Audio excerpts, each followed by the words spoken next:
Testing, testing.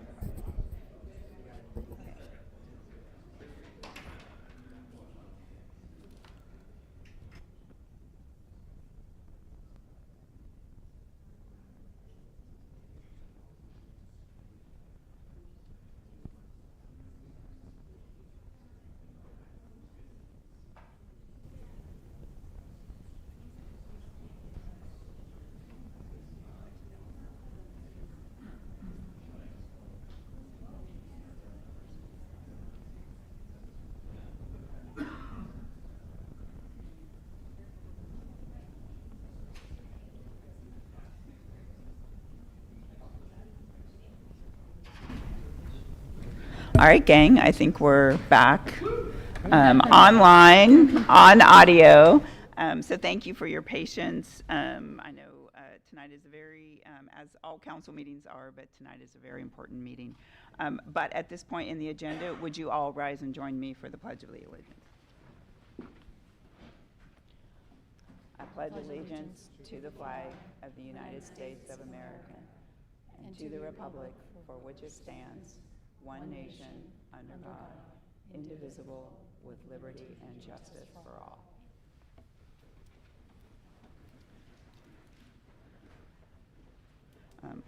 Okay, so Council and Deputy City Manager Tritch, are there any non-agenda items? None from us, Mayor Pro Tem. Okay. We will move on to proclamations and recognition. And our proclamation this evening is Banned Books Week. And I think Director Halstead Bernard, as you come forward, I'll read a statement about that. The freedom to read and expression of intellectual freedom is essential to our democracy, and reading is among our greatest freedoms. Americans favor free enterprise and ideas and expression and can be trusted to exercise critical judgment, to make their own decisions about what they read and they believe, and to exercise the responsibilities that accompany this freedom. The American Library Association's Banned Books Week, which is October 5th through the 11th, celebrates the exercising the freedom to read without censorship by individuals, groups, or public authorities. The City of Tigard and the Tigard Public Library encourage free people to read freely now and forever. So with that, Director Halstead, please go ahead. Thank you so much, Mayor Pro Tem Wolf and City Council, members of the Tigard community, and fellow Tigard coworkers. My name is Halstead Bernard. I use she, her pronouns, and I'm the Director of Library Services for the City of Tigard. I'm here with Jean Peliquin, our Communications and Outreach Coordinator, and we're so pleased for your support of proclaiming it Banned Books Week in Tigard. Banned Books Week was launched in 1982 as a response to a sudden surge in the number of challenges to books in libraries, bookstores, and schools. This annual event highlights the value of free and open access to information and brings together the entire book community: librarians, educators, authors, publishers, booksellers, and readers of all types in shared support of the freedom to seek and express ideas.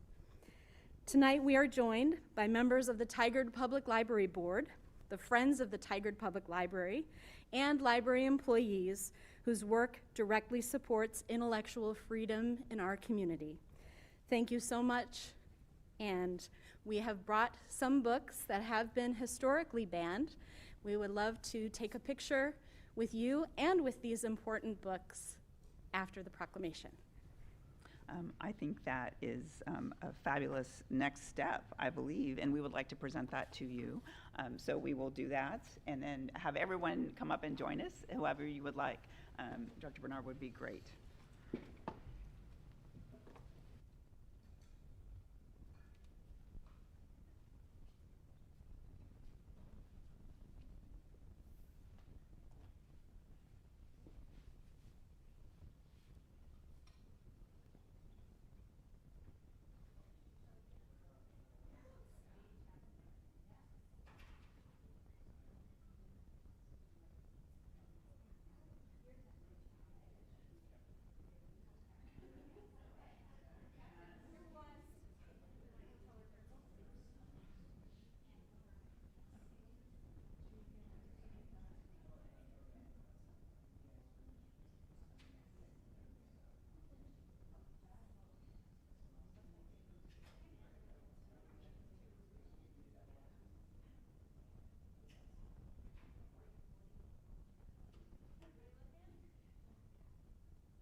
Okay, at this time, we will move forward with public comment. And public comment is a little different this evening, so hang here with me for a second and I'll kind of walk through our process this evening. Tonight, to accommodate the speakers that are here for non-mayoral business, you will all speak first, and then we will move to those that are here to speak on behalf of one of our candidates. But first, we will take non-mayoral comments, and then for mayoral comments, that will be a maximum of 1 minute for each commenter, and we will, actually we're fine, we were setting aside 20 minutes for that, but the number of speakers signed up is within that amount of time. But we will, I guess, when we have video or call in, we will close that at 20 minutes. And then just as a reminder, commenters may show support for a candidate, but cannot speak negatively towards the other candidate. The call-in number is 503-966-4101, and those wishing to comment should call now to get into the queue. Anyone present wanting to comment should sign up on one of the 2 public comment forms, which you all have, and I have that in front of me. So with that, we will start with our kind of regular business, if you will, and we have 2 speakers on a non-mayoral business. So we will start with Sean Martinez, and he is here to talk about a very important topic. And then Sean, this one, so are we 1 minute or 2 minute on? For general, it's 2.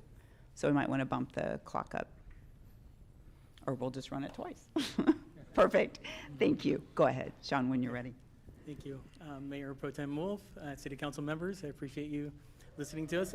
We just wanted to come and remind everyone that tomorrow is International Walk and Roll to School Day, which is really awesome. It's a great time to get families to think about leaving the car at home, making the air a little bit cleaner around our schools. We have a lot of idling cars in front of all of our schools, and Walk and Roll to School Day is amazing. So at Metzger Elementary, we have hundreds of families that choose to leave the car at home. We all gather at Metzger Park and we walk and roll to school, and it's just an amazing sight. You have all these families going down Locust, crossing Hall Boulevard and going to school, and it is really exciting for the kiddos. So I hope to see more support for walking and rolling in Tigard. I appreciate everything that you've all done so far, and we hope to see more.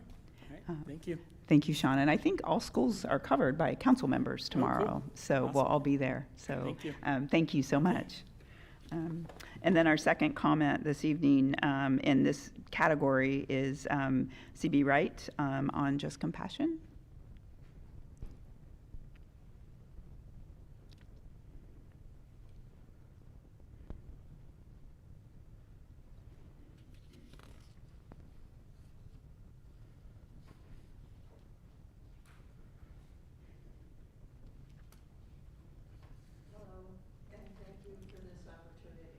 Can you turn the mic up? Would you push the little button on the mic?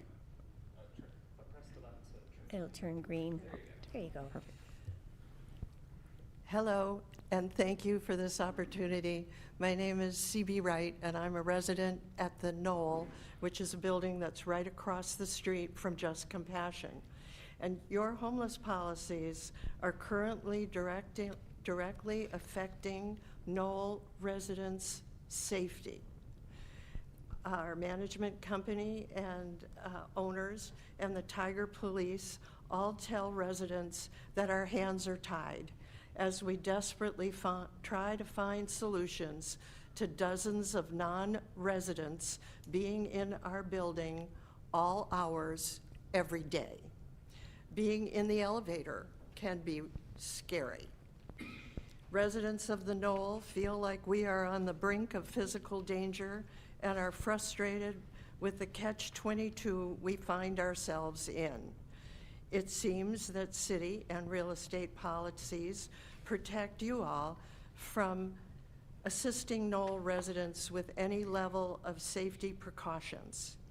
At this time, we can only protest the influx of homeless guests into our building and the addition of drug dealer visits. Our policies, your policies actually, have dictated that there is one homeless shelter in Tigard. We are a community that is vulnerable. We are 55 low-income people with mobility issues living across the street. We have contacted Just Compassion multiple times. So far, they don't address our issues. What kind of a plan can you come up with for our building's safety needs? We are further distressed by the upcoming addition of 40 beds to Just Compassion's services. Thank you. Thank you, CB. At this time, that is only the two in-person, and we will move to public comment that was received in writing.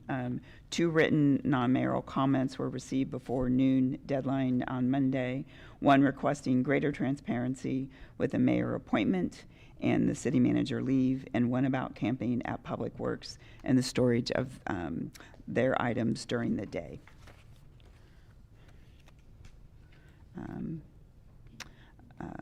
Okay.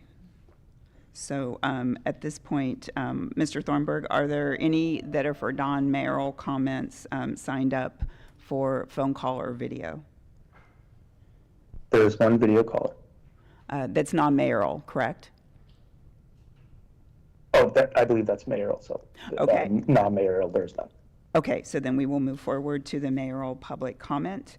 We will go first written. 12 written comments were received before noon deadline on Monday related to the mayoral appointment, 3 written comments in support of Councilor Shaw, and 9 in support of Councilor Hu.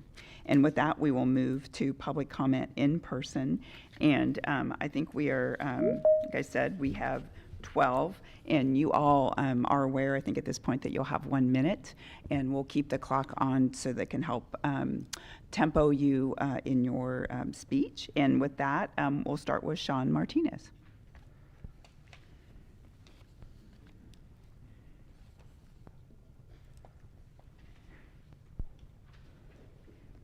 Hello again. Sean Martinez. Yeah, we live in Tigard, we live in Metzger. We wanted to talk about how much, again, we appreciate all the work that the entire city council has done to make Tigard more walkable and bikeable. We really do appreciate what we've done with the Phantom Creek Trail. It's amazing. We need to do more for sure. But we do appreciate seeing Councilor Hu on their bike out around doing walk and roll school days and also doing bicycle education at CF Tigard.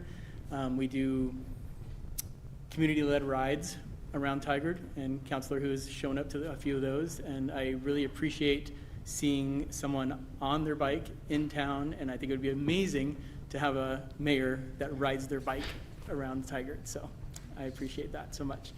Thank you. Thank you, Sean. The next person signed up to speak is Karen Emerson.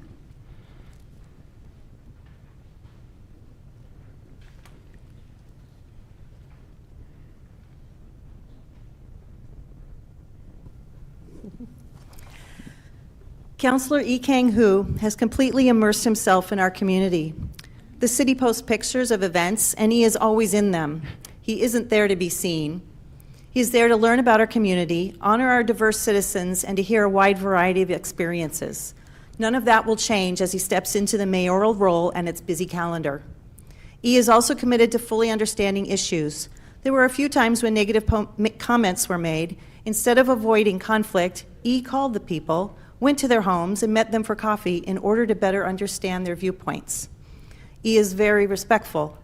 He appreciates the work that each staff member of Team Tigard is doing to make Tigard a great place to live.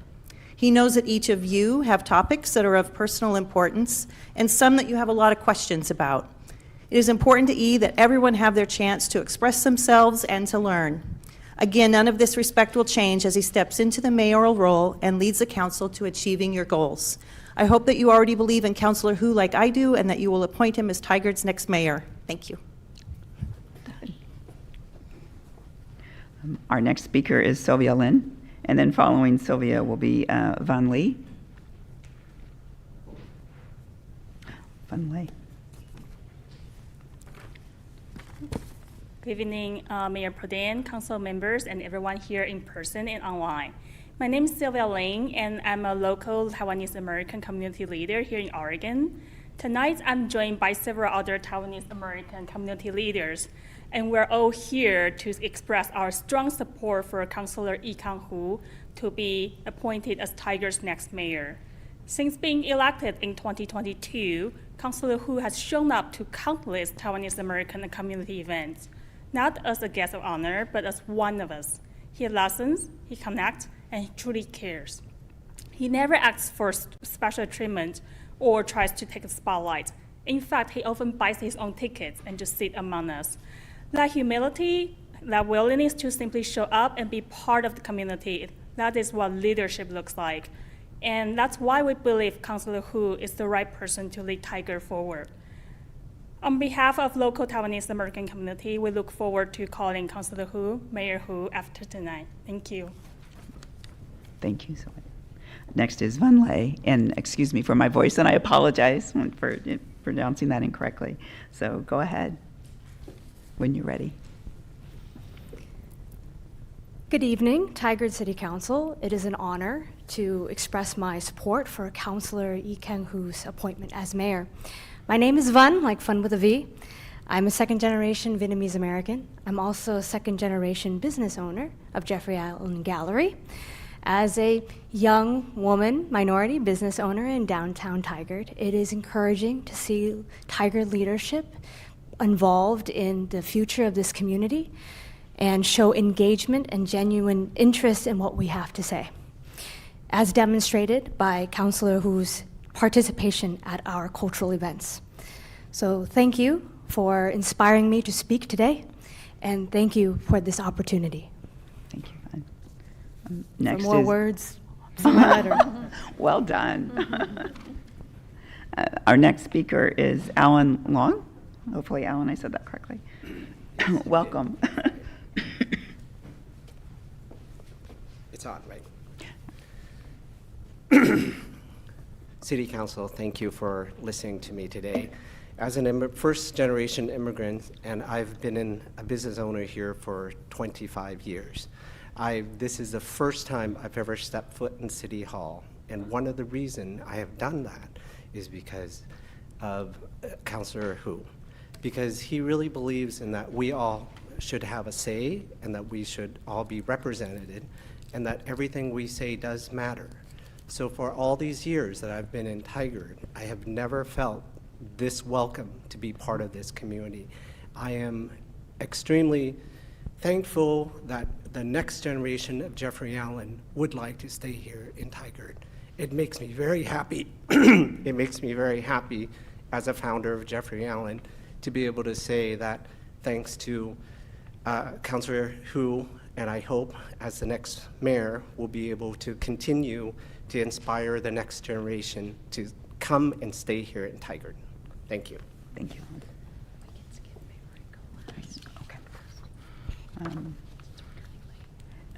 The next speaker, excuse me, is Pia Wilson-Body. Welcome, Pia.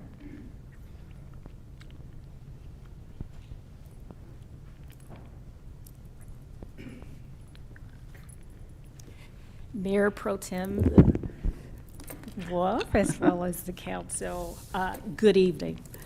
My name is Pia Wilson-Body, and I thank you for this opportunity to speak. As a Tigard resident for more than 20 years, and as a former executive, I've seen firsthand how steady, thoughtful leadership matters, especially during times of change. Councilor Shaw represents that kind of leadership time and time again. Her success in business, as well as her commitment to local nonprofits, show her business acumen and deep care for community.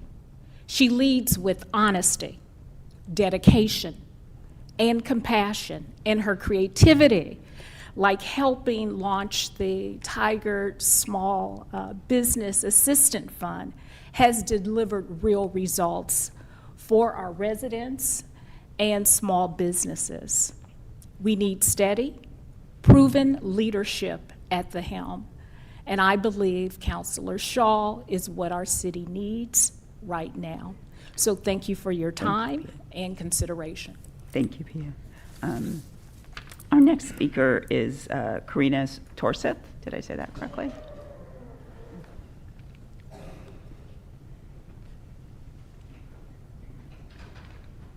Welcome, Karina.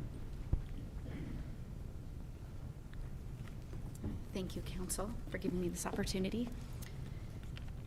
I'm Karina Torseth, and I've had the privilege of knowing Jeanette Shaw as a community member and a neighbor for the last 15 years. What sets Jeanette apart is simple. She shows up, she advocates for her community, and she gets results. Her experiences as a lobbyist in DC to directing nonprofits and serving on the community or on the city council for 5.5 years speaks volumes about her ability to shape policies with fiscal responsibility. Jeanette has a genuine concern and empathy for all Tigard residents. She doesn't view issues as abstract policy issues, but rather community members struggling with the rising cost of living.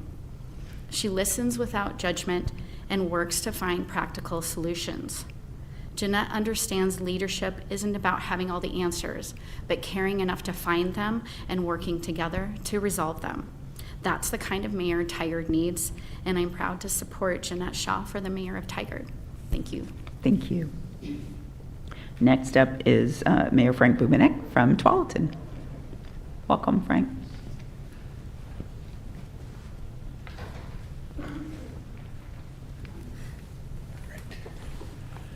Good evening, Tigard City Council. As neighbors who share a school district and countless common interests, Tualatin has a stake in Tigard's success. That's why I'm here tonight.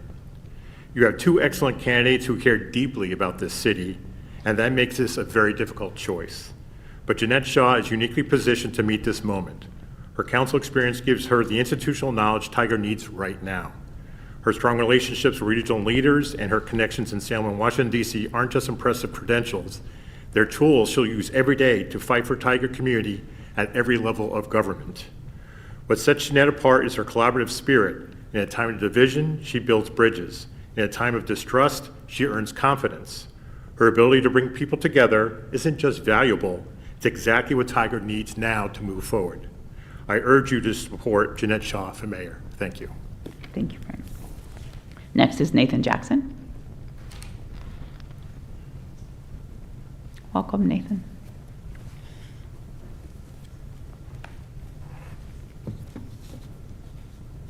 Thank you, Mayor Pro Tem and Council.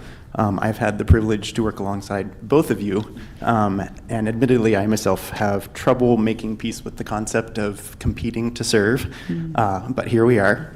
My history working with Councilor Hu is necessarily more substantial just because of our overlapping tenures on the Planning Commission. I've served on the commission for 9 years now, and for most of that time, Councilor Hu was 1 year ahead of me in service, so to speak. In hindsight, I can't help but see how privileged I was to have his leadership as an example to follow, as I ultimately directly succeeded him in the office of the commission. He also always supported his fellow citizens and commissioners, including me, to follow our own opportunities for service and participation, even when opinions and perspectives differed or when emotions ran high during the especially contentious hearings. One final note to whoever council does select, I would love to see Tigard's name on the recent letter from Oregon mayors against enforcement of civil immigration law by federalized military forces. Thank you. Thank you, Nathan. Next is, I think, Mark Bowen. Is that right? Thank you, Mark.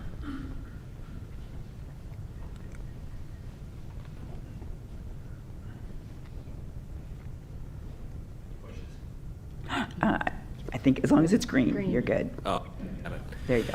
Good evening, City Council. My name is Mark Bowen. I've lived in Tigard over 35 years. And I'm Jeanette's neighbor, Shaw, and her family. Like many neighborhoods in Tigard, ours dealt with ongoing concerns about speeding, parking problems, potentially abandoned vehicles that seem impossible to solve. We'd complained, but nothing ever changed until Jeanette got involved. What she did was to bring us together and organize several neighborhood meetings, helped us identify some specific concerns, and then build consensus around some practical solutions. She listened to everyone, helped to find solutions that we all could support. What impressed me most about Jeanette is her steady persistence, solving issues takes time and patience. She doesn't give up. She's never frustrated with the bureaucracy. Works to keep her neighborhood focused on solutions rather than just complaints. It's kind of problem-solving leadership Tigard needs. Jeanette Shaw knows how to bring people together and actually get things done. She has my full support for our next mayor. Thank you, Mark. Our next speaker, Margie Arch. Did I read that correctly? Hi, Margie. Come on up.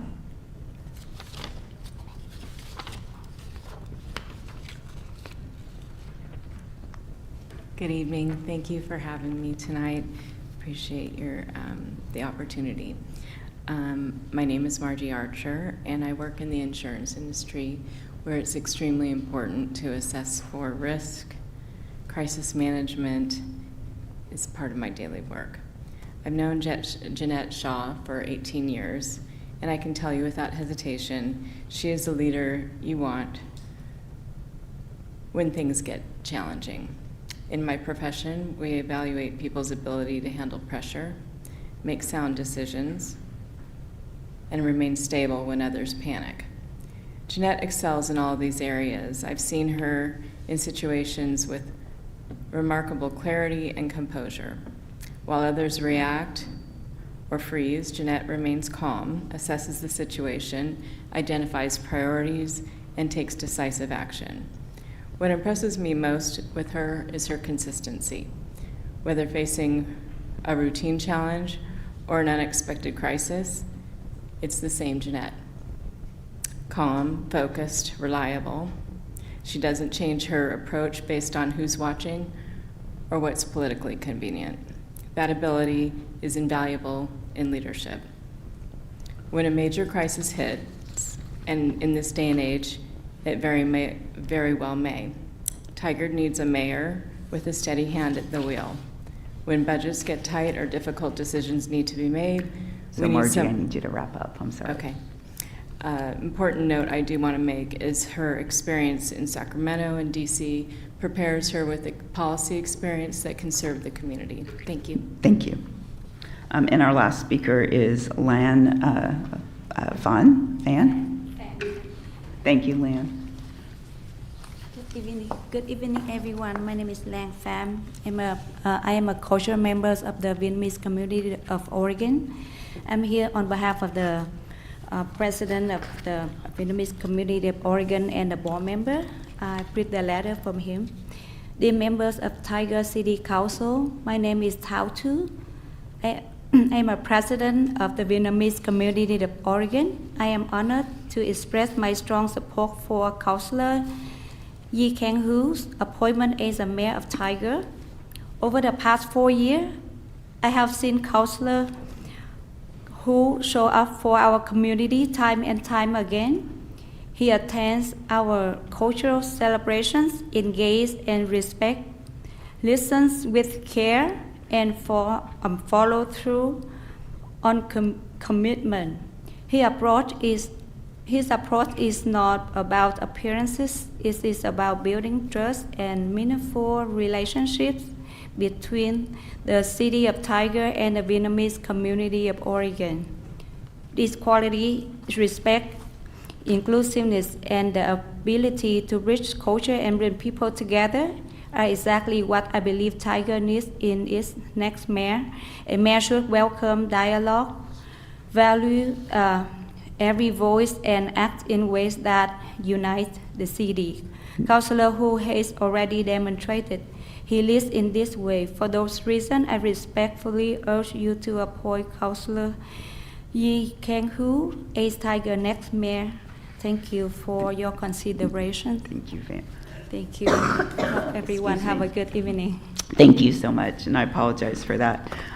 You all get to hear me cough for the next 6 to 8 weeks, so sorry about that. So my mistake, we actually have one more speaker. Councilor Shaw is speaking on behalf of a written note because Councilor Young from Sherwood wanted to be here, but she has council this evening. So I'm going to shut off. Thank you, Mayor Pro Tem Wolf. Good evening. I'm reading this on behalf of Council President Kim Young of the City of Sherwood. When I heard Jeanette Shaw was being considered for the mayoral appointment in Tigard, my first thought was this is exactly what the region needs right now. Our communities don't exist in isolation, whether we're addressing homelessness, transportation, housing affordability, or economic development. These challenges cross city barriers. Solving them requires leaders who can build bridges, not walls. Jeanette Shaw is that kind of leader. Tigard is fortunate to have this opportunity, and Jeanette Shaw has a collaborative spirit, the regional relationships, and the steady leadership our communities need. She will be an excellent partner for Sherwood. I strongly support Jeanette Shaw's appointment as mayor of Tigard, and then also with Mayor Rosner. He also said, I've genuinely enjoyed working with Jeanette Shaw and have great respect for her knowledge and ability to collaborate regionally with neighboring cities, the counties, and the region. Please consider voting for Jeanette to lead Tigard into the future. And again, I'm reading this because they have council meeting tonight. Thank you.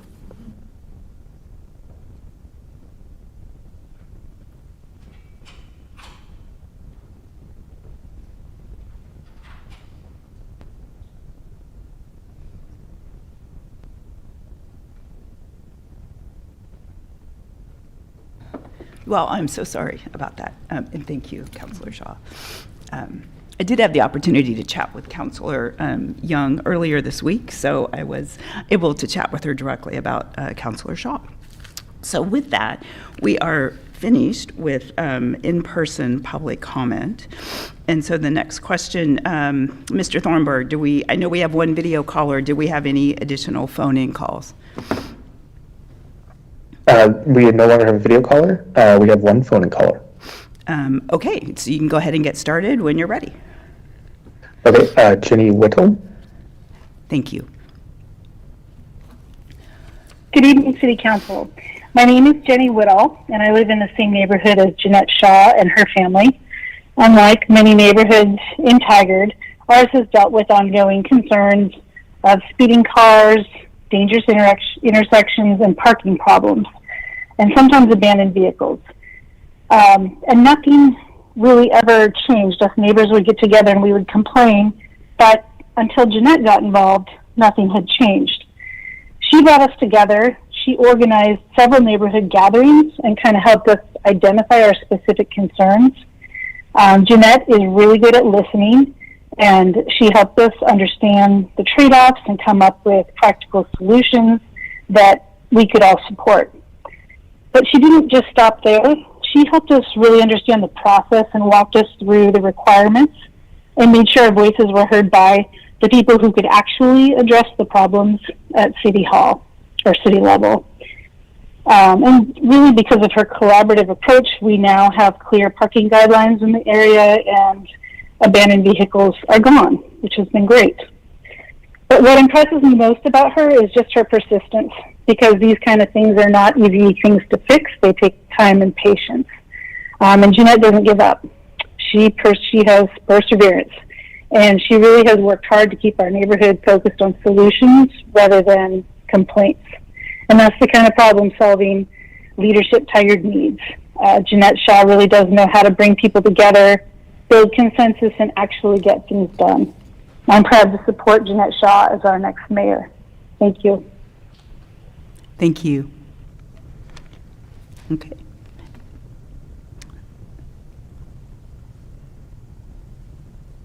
So, Mr. Thornburg, did you say there was one video caller as well? There's no more video caller. There was only one phone caller. Okay, excellent. All right, so we will close public comment at this time, and we will move to the city manager report. So, Deputy City Manager Tritch, I'll hand it to you. Thank you very much, Council. If we could get the slide up, if you don't mind. And while the slide is coming up, I'd like to invite our communications coordinator and El Tigre events extraordinaire, Leandro Barrientos, who will be giving us a rundown on Saturday's successful event. And the images, when they come up, will only enhance his remarks. Thank you. Buenas noches. Whoa. So it's Hispanic Heritage Month. Honorable Mayor Pro was really special. This year we built on the foundation of previous festivals and created something that was a celebration of culture, community, and connection. Our focus was on partnership and educations with our community partners. We work closely with organizations like Latinos in Government Alliance, Adelante Mujeres, Los Empresarios de Tigard, which started right here in Tigard and led by Tina Escalera, Lewis and Clark College, Portland Community College, St. Anthony's Church, and Washington County, and like so many more. I can't mention them all. That was kind of our big impetus to work together to create a place of inclusivity and belonging for not just our Hispanic community, but for our immigrant community in general. Brand new partners this year, we worked with 93.1 El Rey Radio, who helped create support and promotion for the community. And these collaborations helped us with our vendors, with education, and helping them guide them through the government processes to bring new products to market. And we expanded our partnerships with Club Venados. I'm going to say it's football because it's Hispanic Heritage Month, but it's soccer. We had our first football tournament this year. We had 6 different teams. This is a partnership that we created with Alexis, who's the coach of this league. We started a partnership with them in Parks and Rec. Shout out to Rick Gruen. But earlier in January of this year, we got to talking, and we were able to work alongside city staff and provide an opportunity for these teams to compete. And as you can see right there in that first picture at the top, that's the West Coast team that won first place, and they were awarded by Congresswoman Salinas. So it was a momentous and amazing event for them. And I want to give a big shout out to one of our sponsors, Ziply Fiber, Kevin Guillen, who works with community engagement.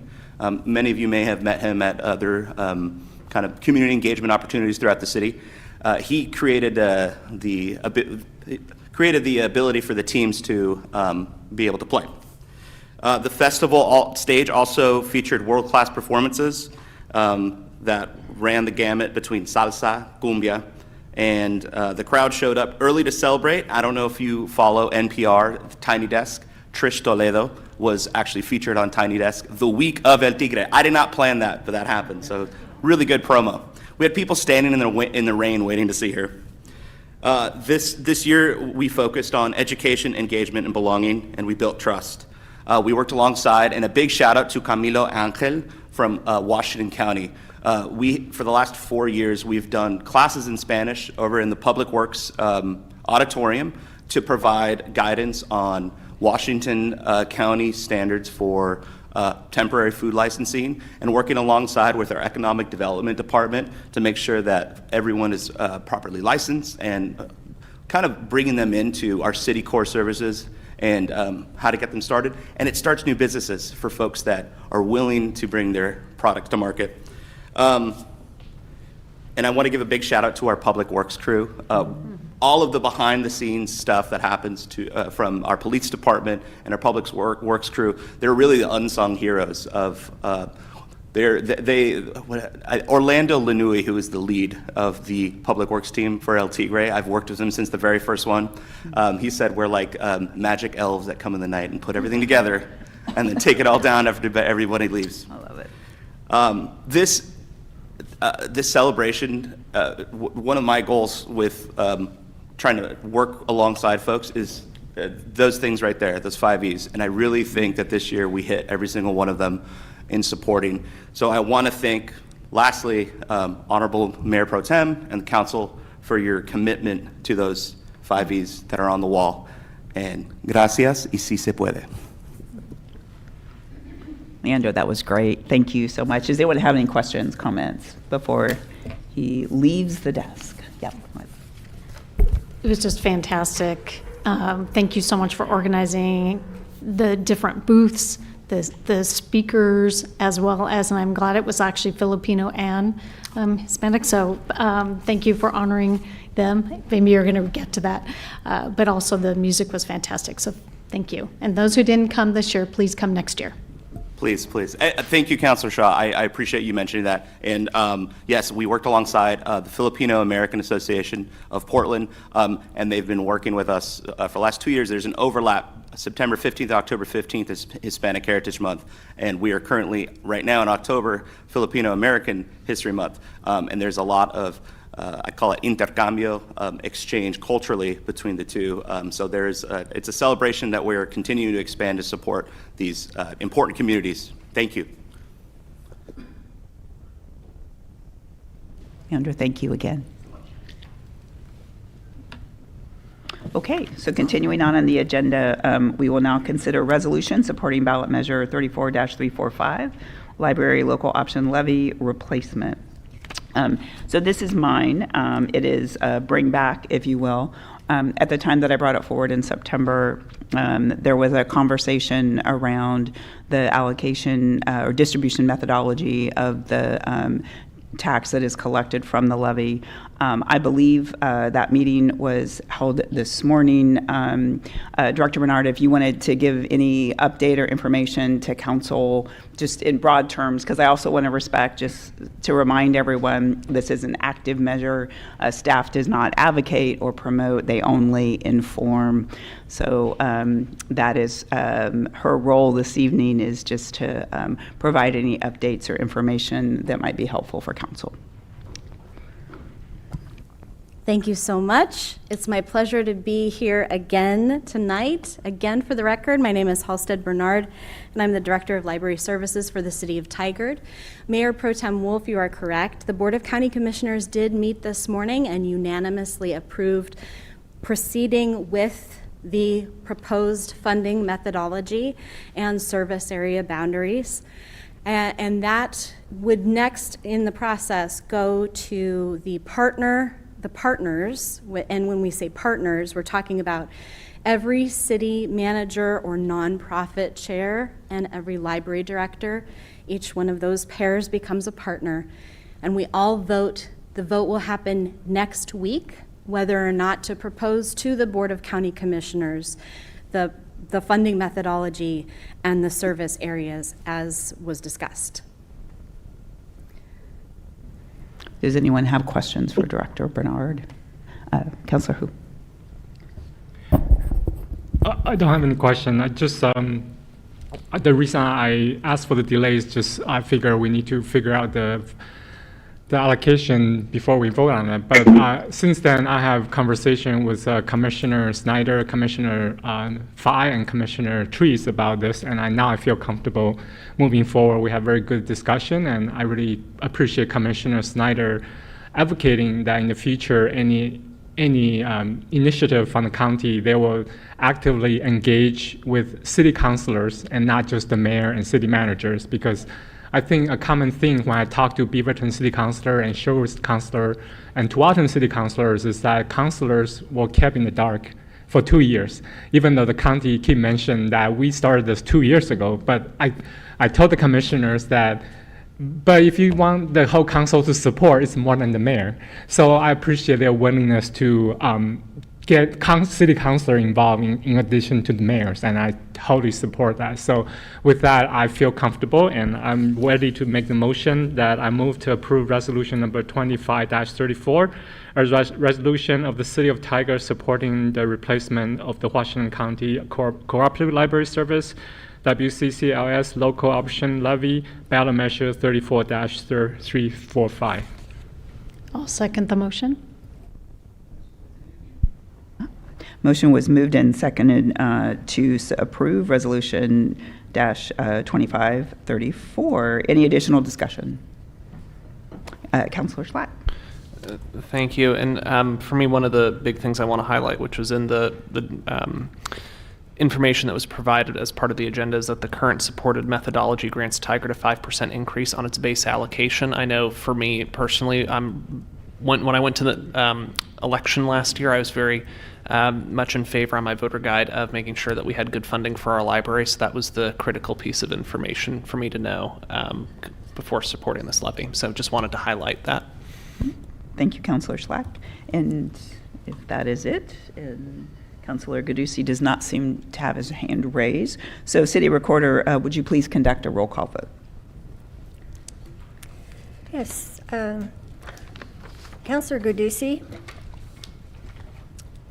Aye. Councilor Hu? Yes. Councilor Robbins? Yes. Councilor Schlack? Yes. Councilor Shaw? Yes. Mayor Pro Tem Wolf? Yes. Resolution number 25-34 is adopted by unanimous vote of the council. Thank you all, and I appreciate the additional follow-up and work. And I think it was great conversations that brought us to this point this evening, so thank you all. Our next item is a resolution of necessity related to the easement acquisition for the Bonita Sequoia traffic signal project. And with that, Principal Engineer Furman and Project Coordinator Brickley are here to present. Welcome.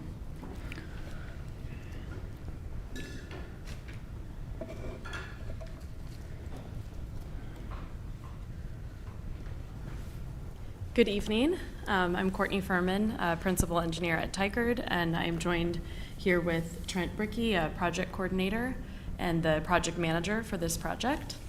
And we are going to be sharing a little bit of information about the Bonita Sequoia traffic signal project, and then we also have the resolution of necessity for the easement acquisition. So I'm going to turn it over to Trent. So this project is Bonita Sequoia intersection improvements, which if we can see the slides, we can get a better view up there.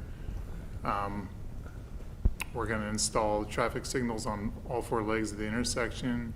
In addition to that, PED crossings and PED poles. We're going to update the ADA ramps and add additional ADA ramps on the north side there and restripe everything. Currently, we need 60 square feet of right-of-way and 160 square foot of temporary construction easement, as you can see on the north side up there.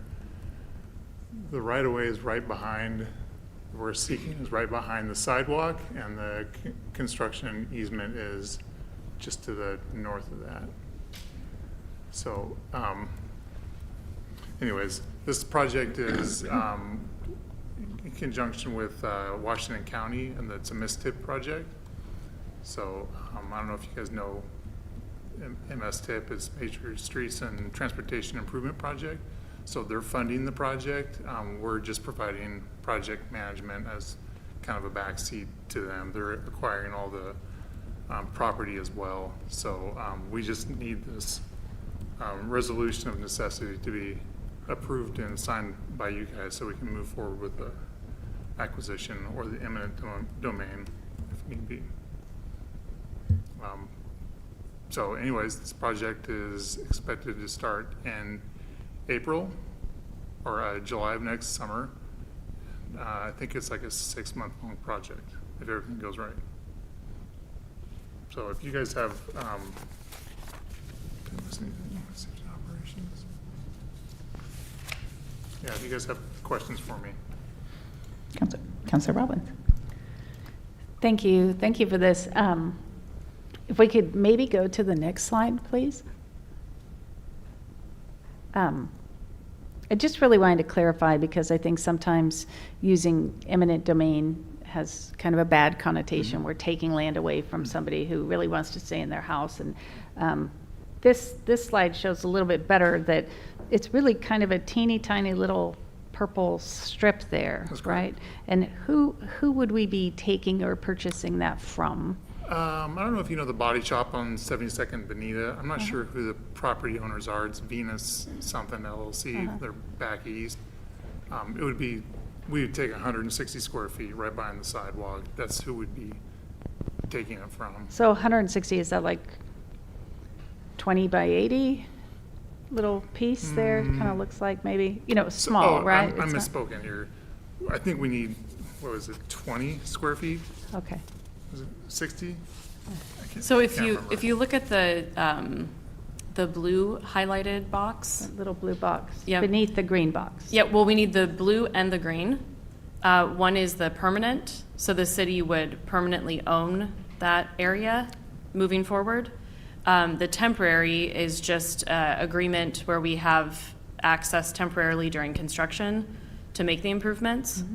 So the actual permanent space is very small.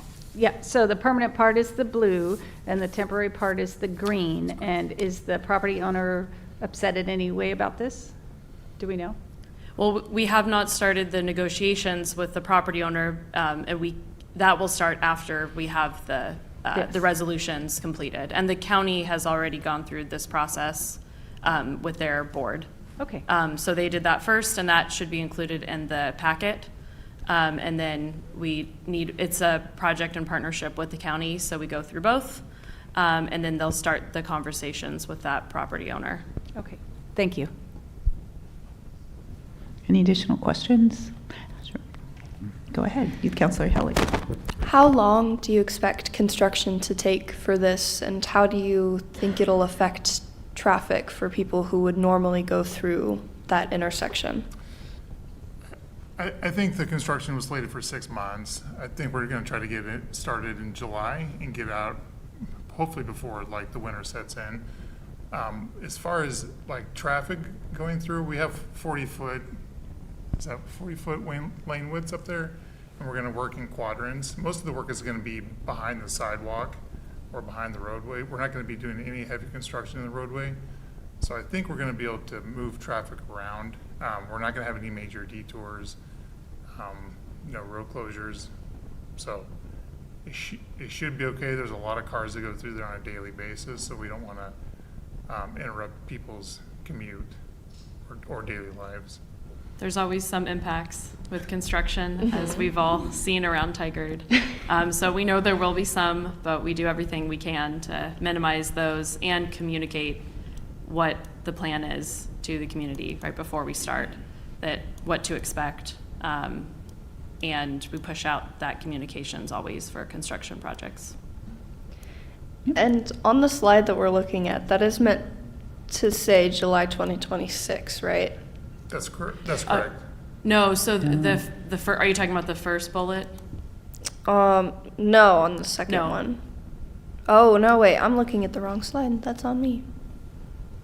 Thank you. Yeah, I think that on this slide, the first item, which we didn't mention, we did work with ODOT. They actually owned the right-of-way at the intersection, which was kind of a continuation of the bridge structure historically. So we worked with them to get that relinquished, the property there, over to the city for ownership, so that we will own the intersection because it is a city street. So we just completed that very recently in July. Thank you. Councilor Shaw. Great, thank you so much. And the youth counselor sort of asked the question I had, but because it is Bonita and it goes to one of the major entrances, somewhat, to 5, that's why I too was curious about any of the construction impact that would have. And then was that also seen as a major importance for crossing, because there's a lot of pedestrian access there as well?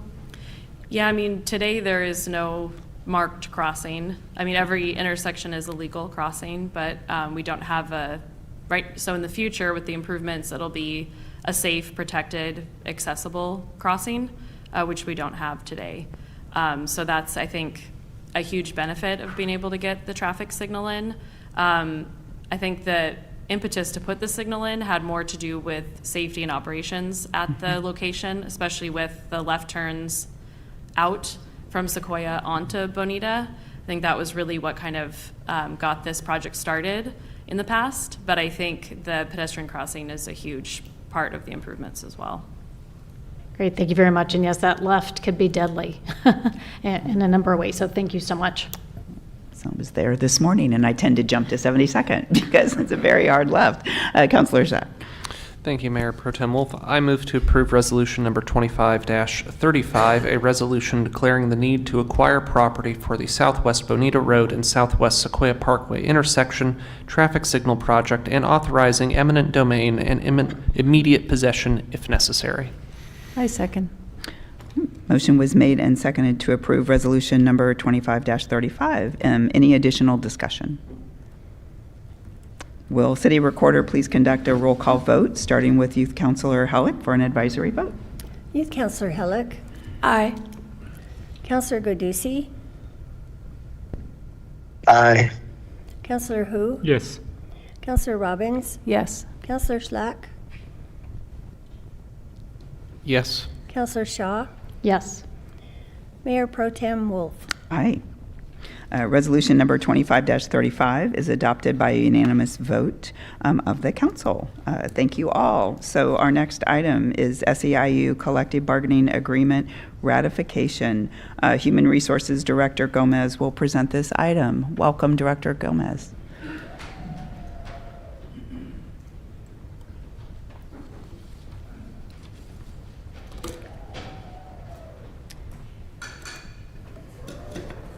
Good evening, councilors and Mayor Pro Tem Wolf. For the record, my name is Laura Gomez. I'm the Human Resource Director for the City of Tigard. Thank you for letting me be here tonight. I am here for a good reason. I'm very excited. Through our collective bargaining agreement, we have reached a tentative agreement, and the collective bargaining agreement has been ratified by the union. And I am here tonight to, next slide please, ask two things. An adoption of the attached resolution approving the CBA and authorization for our interim city manager to sign the ratified CBA. Next slide, please. Just a high-level summary of the timeline.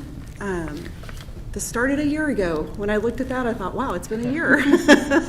A year ago, we received a letter of intent from the SEIU representatives to begin bargaining in March of 2025.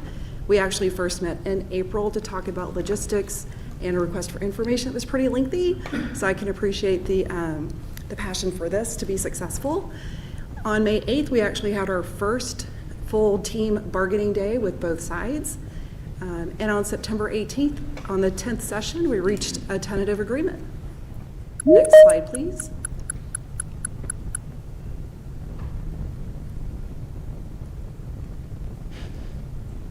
In the tentative agreement, we covered 14 articles out of 23, and 4 appendices were negotiated and updated. Some of the things that were updated, we introduced generative artificial intelligence to the contract, and it's actually in the sections of layoff, just to make sure that we are considering training opportunities and looking out for our teammates. Both parties provided intentional considerations for modifications and adjustments that were equitable for all city employees. For example, another one of the articles that we updated was to recognize that registered domestic partnerships were to be treated with benefits equitably like a marriage.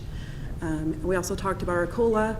The COLA for this year will be 2.8%, and in the next 2 years we were going to increase it by an extra 1% on top of the CPI, just to make up for a deficit that was not covered for 2% a couple of years ago. And it was actually, I can say that it was a pleasurable, it was an interesting and a learning opportunity for both sides at the bargaining table, and I really appreciated the professionalism of both sides and being able to express and collaborate together. The new collective bargaining agreement will expire on June 30th, 2028. Next slide, please. And the appreciation is extended to the council, and the bargaining team for SEIU included Ken Ross, Micah Newsom, Aaron Tenson, Maria Nguyen, and Andy Carlinger. And the management bargaining team was myself, Sabrina Hyatt, Sambo Kirkman, Eric Hang, Halstead Bernard, and Rob Murchison. Next slide. Any questions? Oh, sorry, my recommendation. The whole reason we're here. Again, adopt the resolution to approve the 2025-2028 collective bargaining agreement between the City of Tigard and SEIU Local 503/OPEU, Local 199, and authorize our interim city manager to sign the collective bargaining agreement for this 2025-2028 year. Thank you. Now, any questions? Before I open it up for questions, Director Gomez, I just want to, again, as the slide said, congratulate both bargaining teams. And I know this is serious work, and just really appreciate the tremendous effort to find a successful landing point with the contract. So thank you all. Thank you. Yes. And with that, I'll open it up to council. Any questions, comments? Councilor Schlack. I agree with Mayor Pro Tem Wolf in extending appreciation for both bargaining teams. It's, I've haven't personally been part of a bargaining process, but I know my partner is a union member and has been part of these processes before, so I understand how this can be a big effort on both sides. And with that, I move to approve resolution number 25-36, a resolution adopting an amended collective bargaining agreement between the City of Tigard and SEIU Local 503/OPEU Local 199, and authorizing the city manager to sign. I'll second the motion. Motion was made and seconded to approve Resolution 25-36. Any additional discussion? Okay, City Recorder Krager, would you please conduct a roll call vote? Counselor Gudusi? Aye. Counselor Hu? Yes. Counselor Robbins? Yes. Counselor Schlack? Yes. Counselor Shaw? Yes. Mayor Pro Tem Wolf? Aye. And with that, resolution number 25-36 is adopted by unanimous vote of the council. Thank you. Yay, congratulations, indeed. So our last item, is a very important item, and we're going to take a 10-minute recess just to shift. But before I start that, Councilors Hu and Shaw will exit. But Deputy City Manager Tritch, is there anything that we should cover before I call witness and those two head to the back? Thank you very much for asking, Mayor Pro Tem Wolf. I wanted to give just the briefest summary about the process that led to the questions that will be before you this evening. So just as a brief reminder, this council agreed upon a process previously to have 5 questions provided to the candidates in advance and 5 that will be asked live before you. I wanted to let you know that the city received 94 questions from 53 individuals submitted via email and on the phone, and we're grateful for the engagement from the community. In terms of the process, to take those questions, to bring them into 10, the professional team summarized questions around central themes based on what community members submitted. And all of the themes, as well as the specific questions, were provided to City Council members that were then refined into the list that you will hear about this evening. Some of the thematic areas, things like respectful workplace, organizational culture, houselessness, budget, and livability, are among the things you'll be hearing this evening. The advanced questions, the 5 that were shared with the candidates in advance, were received midday on Monday. And Mayor Pro Tem, I'm sure, will discuss the process for this evening. Thank you again for the engagement on the questions. There's a discussion about how we'll respond to some of the other questions that may not be asked this evening in order for the community to hear about the positions of this council. Thank you very much. Thank you so much. And just to kind of wrap up instructions, and then we'll take the recess and get started. I have designated Councilor Schlack here to be the keeper of the quarter. He will go out and we'll have a flip of the coin, and that will determine who goes first and who goes second in this process. They will both wait in the lobby during the interview process. Each question will be 2 minutes. We'll put the timer back up just to help pace you as well as, and for us to keep track. And then each counselor will have a 2-minute closing that they can use as well. And then how this will work from the counselors who are voting, which are the 4, including myself, sitting counselors, we will talk about kind of our decision-making process and lean towards who we're headed for, and then there will be a motion on the floor to appoint a particular counselor to the position. And before E and Jeanette leave, I just want to say how fortunate I feel that the city is to have 2 incredibly strong leaders step up and be excited and willing to do this work. Just sitting in the hot seat for 30 days really gives you perspective and gratitude for taking on the responsibility and leading Tigard, and really appreciated all the public comment that came in as well. And I also wanted to follow up, really appreciated the thoughtful questions, and we will be working via mayor or council to respond to those questions and get those answers back out, because you took that assignment seriously, and so do we. We have a lot of work to do, we know that, and we want to honor the questions that were given to us. And so with that, I think we're good. Are you two set? Okay, so we will take a 10-minute recess just for a reset. We'll send Counselor Schlack out with the quarter, and we'll see who comes in first. So thank you for your patience, and we'll be right back.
Well, it is my understanding that Councilor Shaw won the coin toss.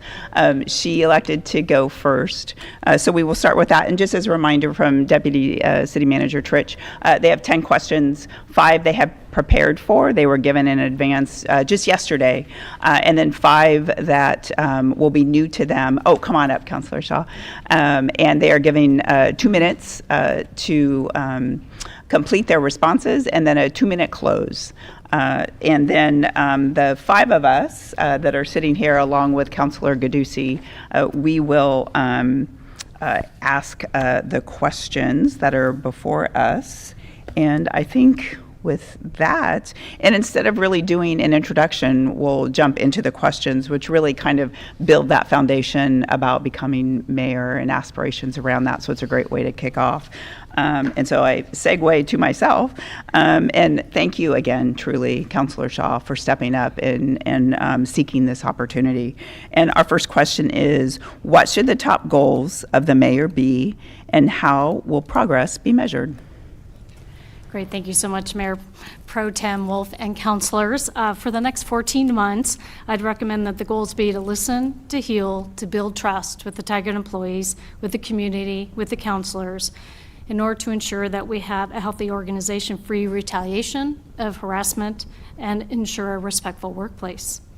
As for metrics, I think that can be done by 360s, surveys, community feedback. I also believe that the mayor needs to follow the charter, and there's prescribed duties in that charter. And I also believe that the mayor should be collaborative with the city councilors and the staff. That's a shared leadership. And so each councilor has equal authority, and that our work reflects respect and inclusion. I also would recommend providing and discussing a potential safety net for our seniors in our community as the economy continues to be problematic.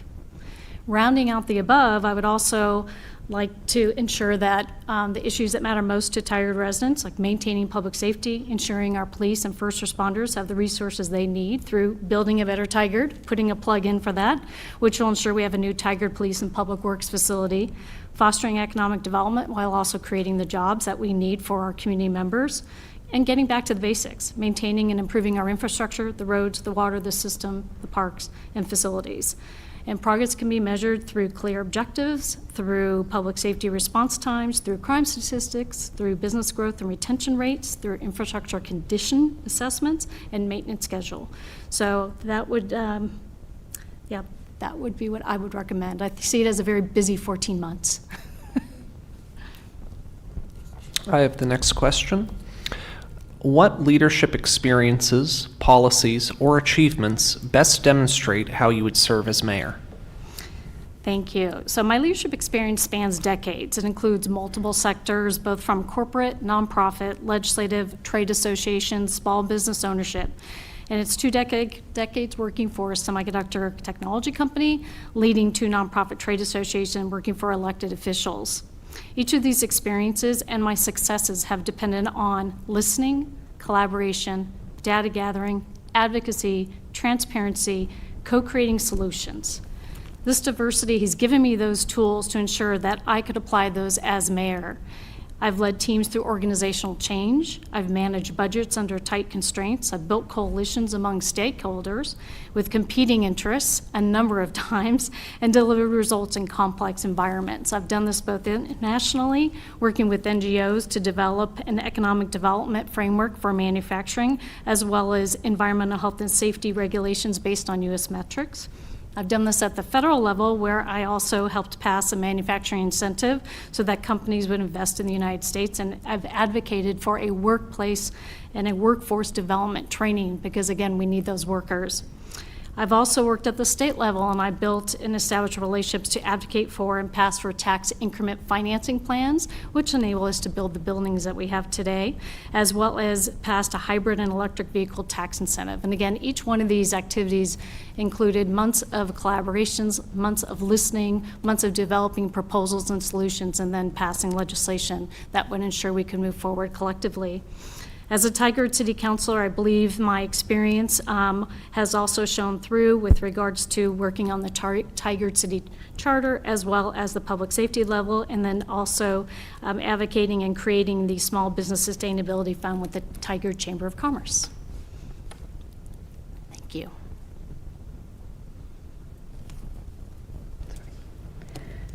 How can Tigard balance traffic flow and safety when making infrastructure decisions? Great, thank you, Councilor Robbins. I think that's going to be important because I've built working relationships with neighboring cities, with county officials, with business leaders, and with community organizations. And it's going to be key because working with council and staff, I'll continue to support what I see as a complete streets approach. And that considers all users, whether it's cars, transit, bicycles, and pedestrians, and within our infrastructure planning. We do that well now. We survey our community, we hold community meetings, and we have staff who are experts in the trained area of exactly the work that we need to ensure that we can keep traffic moving safely. We know balancing traffic flow and safety requires data-driven decision-making, and our staff has that expertise. It also includes meaningful community input, and we do get that input. We need to continue objective traffic studies that show us actual traffic patterns, speeds, accident locations, and pedestrian and bicycle usage. And we must continue to listen to our residents who live with these issues daily, and you heard that from a number of folks who called in for my support for mayor. We have issues within our city, but they can be solved. They can be solved with the work of our staff, with the work of council, with the work of police. They all know what the dangerous intersections are, where the speeding problems are, and where the children walk to school. The solutions aren't often one size fits all. It could be roundabouts, could be better signage, improved crosswalks. We could also leverage technology, adaptive traffic signals, real-time traffic monitoring, and better coordination with regional transportation systems. And again, regional is very important because our roads just don't stop at Tigard. They go to many other cities, whether it's Beaverton or Hillsborough or Tualatin or Durham. So with that, I'd like to just also mention that I've built these relationships with ODOT. I have incredible relationships that ensure traffic just doesn't stop again at the city boundaries. But between ODOT and the different jurisdictions, I'm willing to compromise and discuss solutions that we can all move forward with and ensure our traffic is flowing and safe.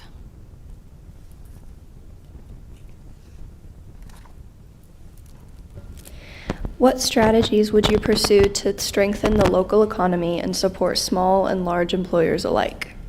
Thank you, Youth Counselor. First, in working with council and staff, again, because it's a shared responsibility, I'd pursue first a short-term economic development plan, working with city staff who have this experience, as well as a longer-term economic development plan.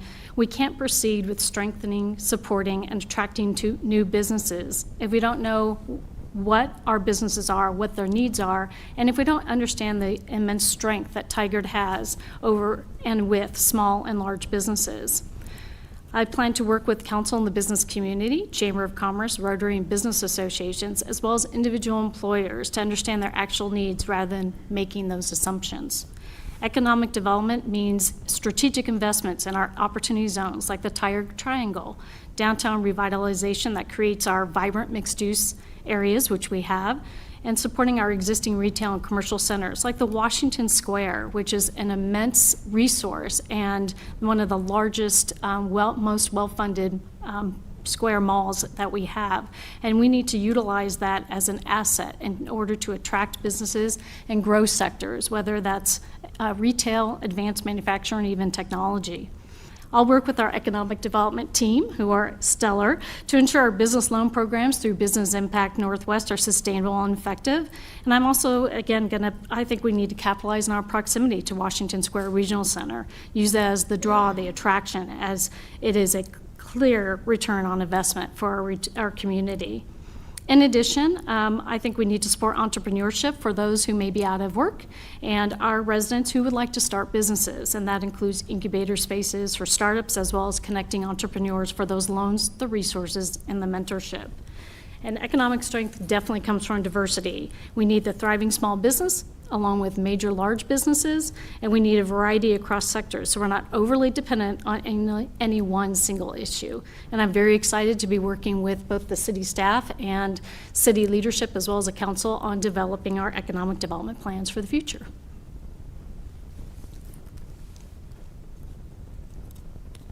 I have 8 seconds left. I could have kept going. Just kidding. Everyone's like, no, don't. Councilor Gadusi, do you hear us? Yes, Councilor Shaw, I apologize for my absence. As you know, I'm traveling for a funeral. So how would you promote inclusion, equity, and community safety?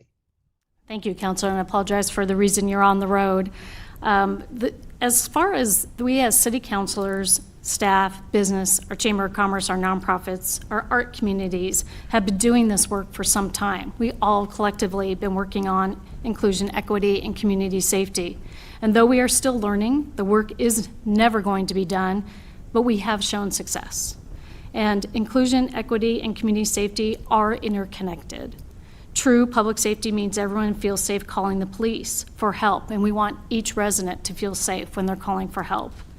They also want them to be able to access city services and participate in community life regardless of their background.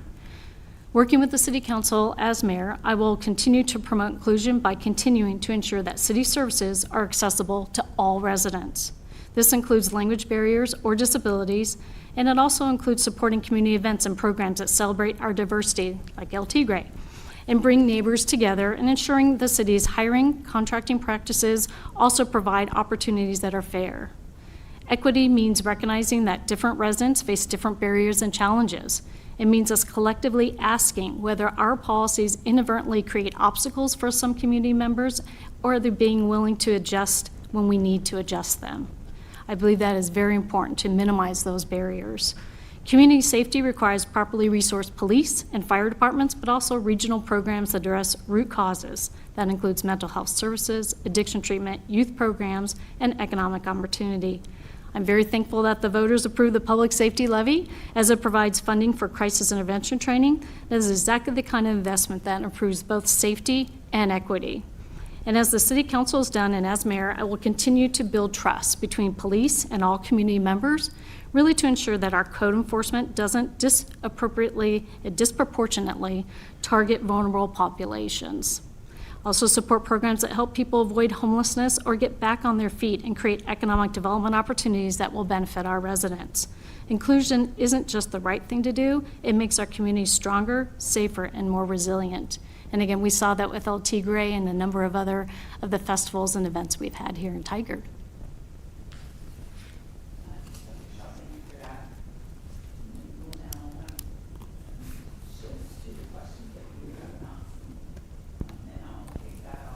I'm not on. There we go.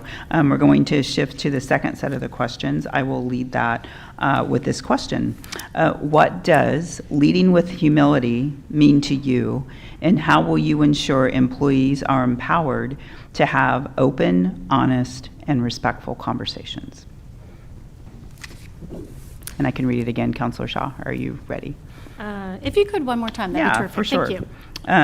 What does leading with humility mean to you, and how will you ensure employees are empowered to have open, honest, and respectful conversations?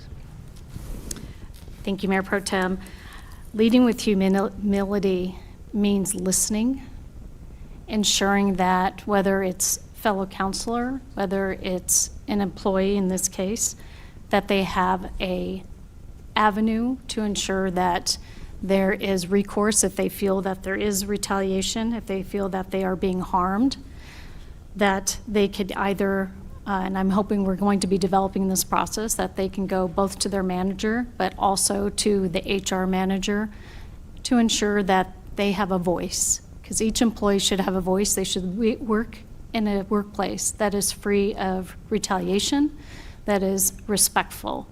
And as far as leading with humility, that's listening, that's being aware, that's ensuring that processes are in place so that our employees do feel safe and so that they can move forward and doing the great job that they do every single day and ensuring that they want to come here every single day. And so that is what I would lead with.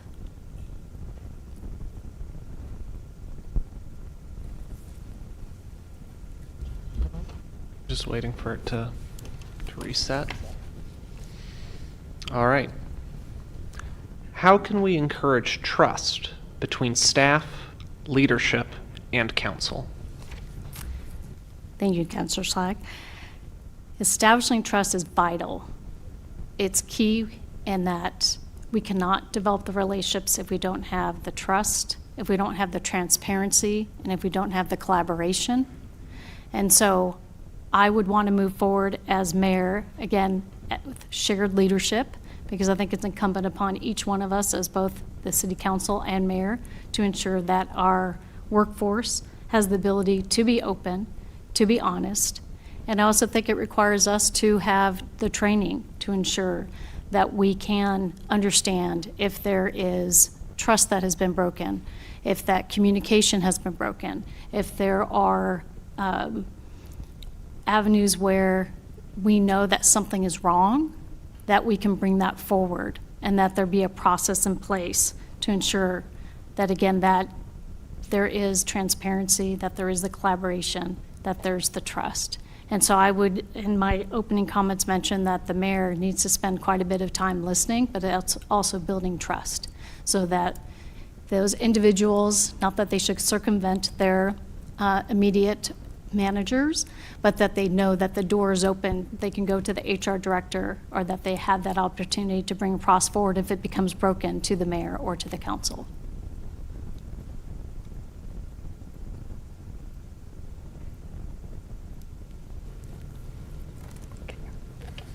Okay, my next question. What should Tigard's top funding priorities be, and how should they be sustained during economic uncertainty?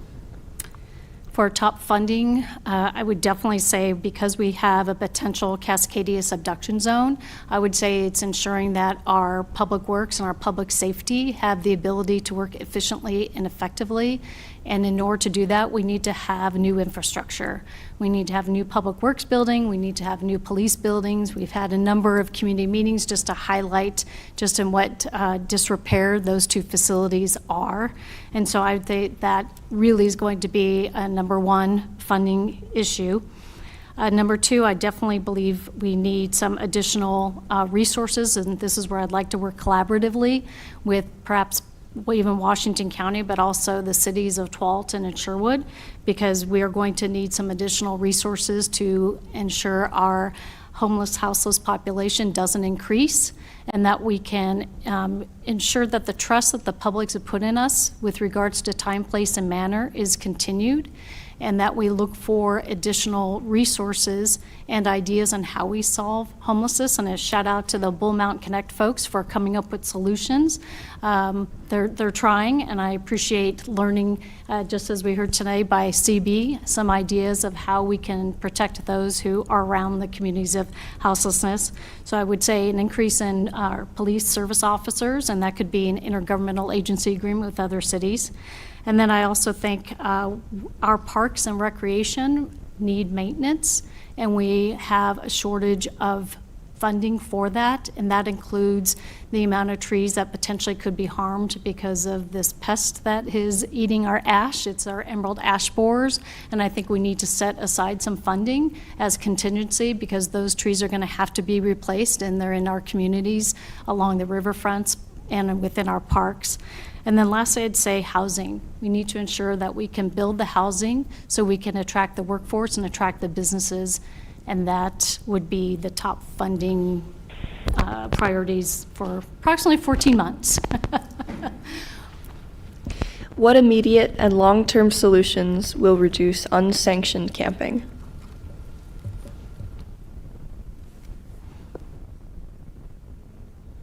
Repeat that, please. What immediate and long-term solutions will reduce unsanctioned camping?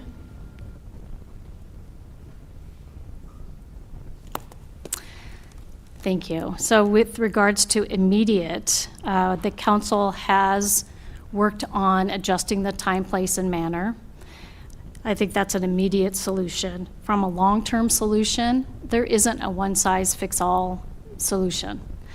What we can do is increase the amount of shelter beds that are in other cities, because we do know that in Tigard, we have a disproportionate share of adult shelter beds as well as family shelter beds. For adults, it's 60, and for families, it's 76. And when you look at Beaverton or even Hillsborough, they are significantly less. Hillsborough, for example, has 8 and also Beaverton has 60. So we know that Tigard alone can't solve this problem, but we've done our share. And we need now to work with our region and with the Washington County to develop other solutions. One that I might suggest is with the SHS, the supportive services dollars, that instead of 100% of that going to the county, that instead I'd suggest at least 80% go directly to the cities so that we can manage our houseless and homeless effectively. And because right now our budgets are very tight because we are fiscally sound city, and shout out to our budget team, but we don't have a lot of extra dollars to maintain, whether it's an increase in trash or so forth. So those would be my just immediate and long-term solutions. But again, I'd want to work with the other cities in the jurisdiction in our region. I'd like to work with the nonprofits, and I'd like to work with those who are providing the health care and the mental services so we can ensure that everybody's around the table and we come up with a solution. Thank you.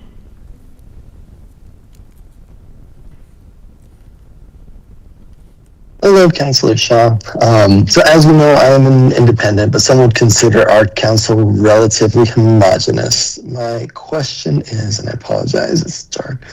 What is your approach to bridging political divides and ensuring all voices, including conservative perspectives, are heard in Tigard government? Thank you, Councillor. This is key. This is exactly why I ran for Tigard City Council, was to bring all those perspectives and voices and to be the bridge. We need to ensure and hear from those who maybe see us as a homogeneous population. I would hope not. I think our city has worked very hard to be diverse, to bring diverse opinions, to bring diverse businesses to our community. As somebody who builds bridges, I meet with different constituents. I listen to their suggestions, I listen to their thoughts, and then I go to the next and listen to their thoughts and their suggestions, and then work creating solutions with those different entities, whether it's nonprofits, whether it's business, it could be small business owners, but really listening to what it is that and how they feel divided and what it is in their community that doesn't sit well and that doesn't perhaps speak to them. And I think in our city, we've done a very good job of doing exactly that, convening community meetings, listening via surveys, and building those bridges, breaking down the divides that create the hostility that I believe we've seen in our community. And I'd also like to say building a bridge also means civility. It means bringing back the sort of, if you will, the ensuring that we're all listening to each other and that we all care for each other. We're in this community together, and being civil means that I could be just as civil building a bridge, and I can help with solutions, and we can ensure that those who don't feel like they have a voice can have a voice in our community. Councillor Shaw, thank you for that. And with that, I think we are complete with the questions, and you can give your closing at this time. But, yeah, thank you. Thank you. Well, thank you, everybody. And for those members watching, my name is Jeanette Shaw. I'm your Tigard City Councilor, and I want to thank you for electing me to a second term. And should I be chosen to be mayor, fantastic. If not, I'm still going to hold this city and my future council years, which is 2.5, to heart, and we'll work very hard to bridge definitely the community that we need to build together. I want to thank Mayor Pro Tem Wolf and Council for the opportunity to interview for the mayor position. As a longtime resident, I'm deeply committed to this community. My husband and I have raised our 2 kids here, and they've gone to Templeton, Tuolumne, and Tigard High. Our families coach soccer, volunteered, and worked to preserve our city's history. And as a daughter of an immigrant, I was raised with values of hard work, integrity, service, and principles that have guided me in every role, including my service to Tigard. And that's why I want to continue to build those bridges as mayor. Professionally, I bring decades of senior leadership experience from corporations, trade associates, and nonprofits, and I've already demonstrated these qualities, promoting economic development through small business assistance, advocating for resilient infrastructure and emergency preparedness, and as well as helping pass the public safety levy and modernizing our city charter. If honored to serve as mayor, I will lead through service-oriented leadership, placing our community and this council first to ensure that there are bridges. I believe effective leadership is shared leadership, ensuring each councilor has equal authority and our work reflects respect and inclusion. I will continue again to build those bridges between residents, businesses, nonprofits, partners, neighboring communities to solve challenges together. Tigard offers safe neighborhoods, good schools, abundant parks and trails, thriving Main Street, and growing affordable housing. And our parks connect neighborhoods. Our festivals brings people together, and our community spirit keeps and makes Tigard special. Leadership means taking and making tough choices, being transparent about challenges and working collaboratively toward those solutions. I'm ready to lead Tigard with stability, fiscal responsibility, and commitment to the values that we all share and the 5 E's. Thank you. Thank you so much, Councilor Shaw. Seems weird to be on this side of the I dais. know. And Just then- for the record. Oh, and then Councilor Shaw, we'll go ahead and have you exit as well. Thank you.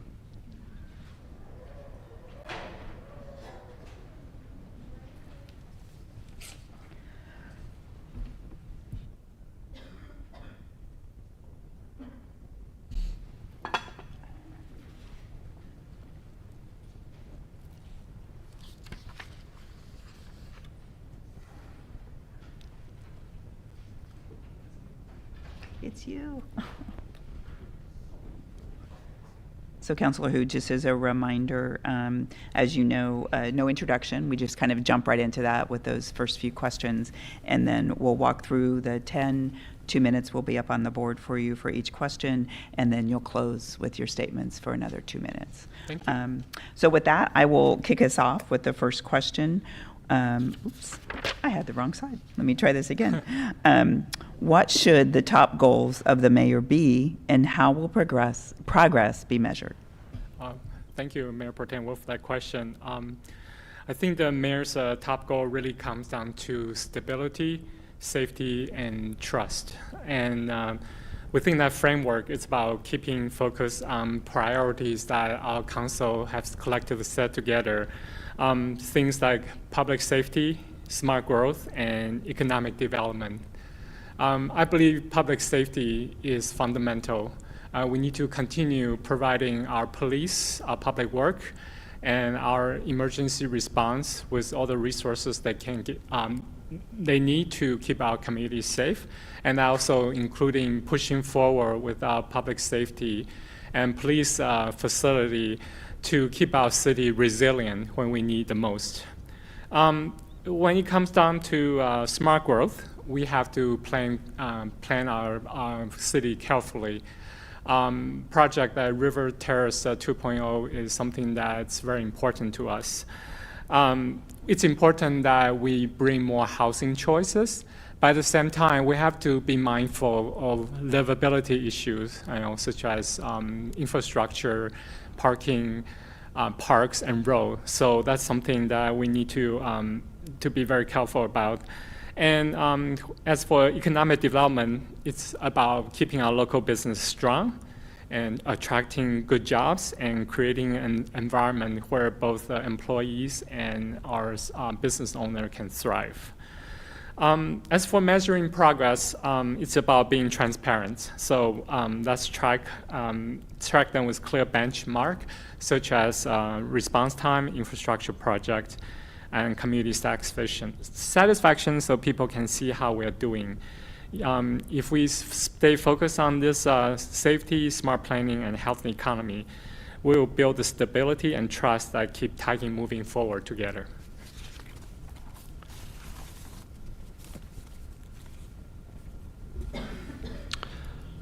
What leadership experiences, policies, or achievements best demonstrate how you would serve as mayor? Thank you, Councilor Schlack.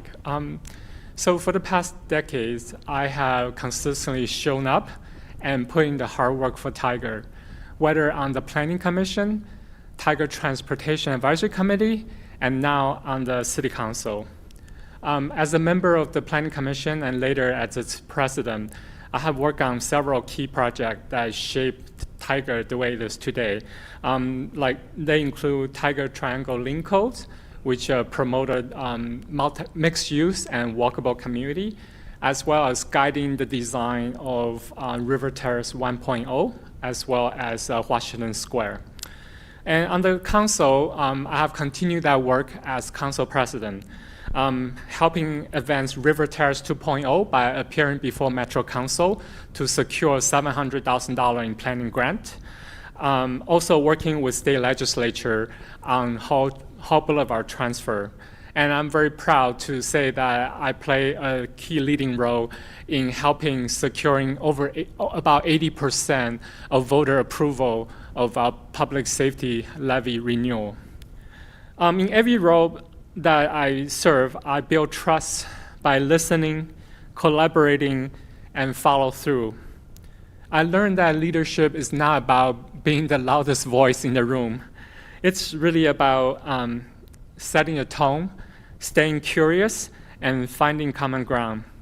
As mayor, I will bring the same kind of steady, hands-on approach, working across our differences, communicating honestly but respectfully, and focusing on results.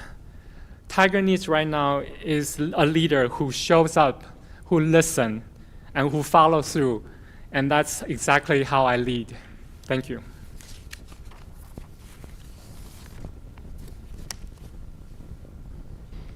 My turn. How can Tigard balance traffic flow and safety when making infrastructure decisions? Thank you, Councilor Robbins. So traffic safety and congestions are two common problems we heard from our community members. And some even wonder, why can't we just build more lanes or more roads? Unfortunately, Tiger right now, we really don't have the budget or space for building more lanes. And even we did have those resources or space, many cities that have done that have shown that building more roads just attract more traffic. And that's something called induced demand that you can look up. So I believe the key is really to have smart planning and partner up with our regional partners. When I talk about smart planning, what I'm talking about is to create planning so that people don't have to drive if they don't have to. So several of us were at the State of Our Economy conference held by the chamber. And I was surprised, well, I was pleasantly surprised, and as Councilor Robin asked that question, a lot of people coming to Tiger for work, so that's actually good for Tiger. But the bad thing is that only 8% of those people coming to Tiger to work actually live in Tiger. So when I say smart planning is maybe we can create more housing opportunity for those workers who can live in our community so they don't have to drive that far or they don't have to drive at all. And I'm really excited about our upcoming project called Tiger Home, right? That's a project, it's still in the concept stage. My understanding is creating like small shops in our residential zones. So people have the choice just go to coffee, go to restaurant, or get their nail done in their community without having to drive if they don't have to. And of course, if we do that, we need to make walking and biking safer. So in that regard, smart design also means improving our sidewalks, having more trail system, improving lighting signal, so people can feel safe to walk. So overall, sorry I'm over time. At the end of the day, it's about putting safety first and efficiency second, and always listening to the community. What strategies would you pursue to strengthen the local economy and support small and large employers alike? Thank you, Youth Councilor. For me, boosting Tiger's economy is really starts with relationship. I've been part of Tiger Chamber of Commerce for years. And I have worked on committees like the government affairs and public policy, as well as the diversity and community engagement. through that, I have had a chance to connect with a lot of our local business owners, and some of them are here to support me, and really listen to them to see what really works for them and what's not working. As mayor, I will continue to build on those relationships. I will continue to show up at those business gatherings and working side by side with our business community members. I will help them to identify government red tapes and help them connect with resources and really just help understand, how can make the business successful. We want to support our local entrepreneurs who bring so much creativity and really energy to our community. At the same time, attracting business is about working with regional partners.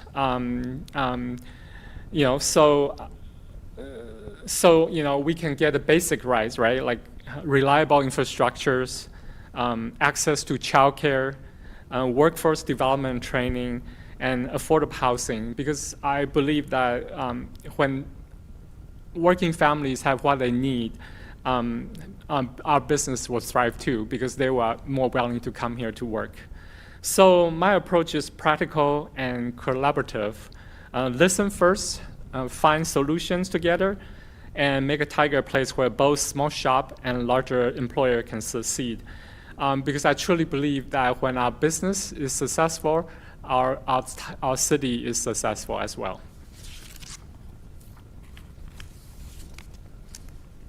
How will you promote inclusion, equity, and community safety? Thank you, Councilor Gattusi. So I think about this a lot, and I really believe that inclusion and safety goes hands in hand, because when people feel that they are included in our society, they really feel safe in our society. So as a mayor, I will keep showing up in every corner of our community at cultural events, neighborhood meetings, and local business, because just being present really matters. That's how we build trust. I will also support training and policy to make sure that everyone is treated with respect and fairness. For example, Oregon doesn't allow local enforcement to enforce immigration laws, and I fully support that, because people should feel safe calling 911. No one should be afraid to reach out for support. I'm also big on partnership with community organizations, schools, and nonprofit to reach folks who might not always connect directly with City Hall. For example, again, I serve on the Chamber's Diversity and Community Engagement Committee, and when members express concern for their safety and employee safety because of heightened immigration enforcement, I invite our Tiger PD to speak with them.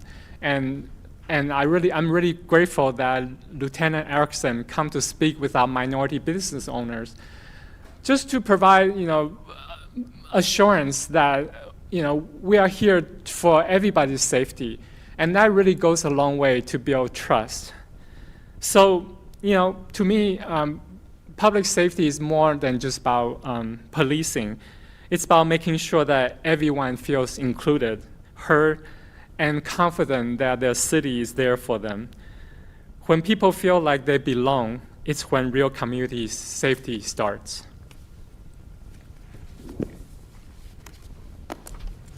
Thank you, Councilor Hu. So we'll flip to the 5 that you have not received, and I'll kick that off again. What does leading with humility mean to you, and how will you ensure employees are empowered to have open, honest, and respectful conversations? Thank you, Mayor Pro Tem Wolf. Leading humility to me means you're willing to listen and be vulnerable and have an honest dialogue with the people, even when you disagree, and especially when you disagree. Empowering our city employee to do the best work they can for the City of Tiger, to me means really respect, for City Council, it's really respect our boundary as a policymaker, and make it clear that we respect their professional roles. And also to empower them, I really think that we need to work with our city management to make sure that when they have a concern, they have a safe and confidential way to express them, to report them, so they don't feel like they are not free to do that. At the end of the day, I think for me it's really important, as a council member and if appointed as a mayor, is just to really sure that our city has a professional and healthy work environment, and an environment where our city staff really feel they are respected and supported and really empowered to do their best work for the people of Tiger. So, yeah.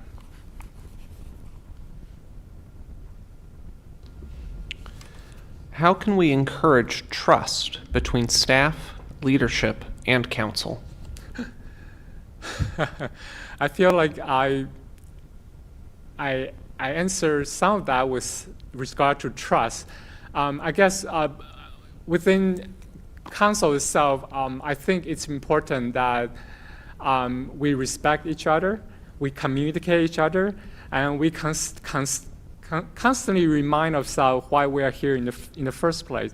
It's to serve the people of Tiger, and to build a better and stronger Tiger together.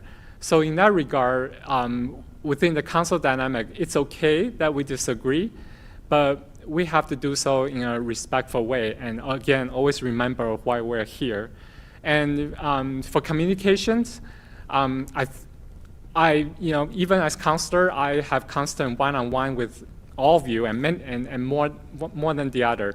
And I'm very interested in working one-on-one with you on the priority you are interested in to see how we can move things forward. And as a mayor, I will definitely continue that practice and see how I can elevate your voice and each one of you. And it's even if we disagree. And also, when we disagree, I still want to have a healthy dialogue with you, because when we talk things out through, it really builds trust, right? So that will motivate us to find common ground in the future on issues that we disagree. And as a mayor, same as when I was the Planning Commission president, at meeting, I will be fair. I will honor each one of your voice and really focus on the issue. When every disagreement we have, we'll focus on the issue and not on the person itself. At the end of the day, again, it's a team effort, and we are there to do the same work. And okay, I'm out of time, so.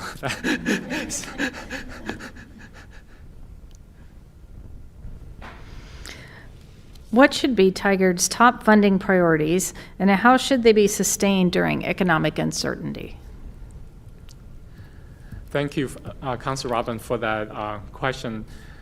For me, our funding priority is already listed in our council goal. So, but also we have to look at other commitment we made to our community to see, see if we need to change revisit our council goals, if if the community, what the community wants is not aligned with our council goals. So those two are I think, our guiding North Star. When there's, I also believe that when there's a funding shortage, we really need to have an honest discussion with our community member to let them know the trade-off we're thinking of and why we're making those trade-off decisions. So at the end of the day, it's our priority should be the council goal. So yeah.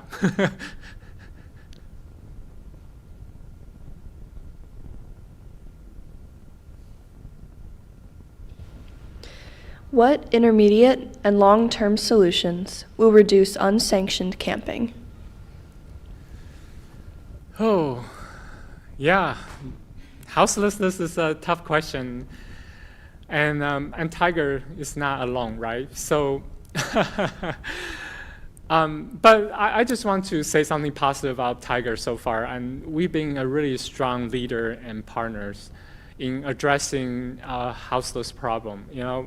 We have programs like Safe Parking Lot, and we have partners that provide shelters and wraparound services to show that we really care about this issue and we really want to solve this problem.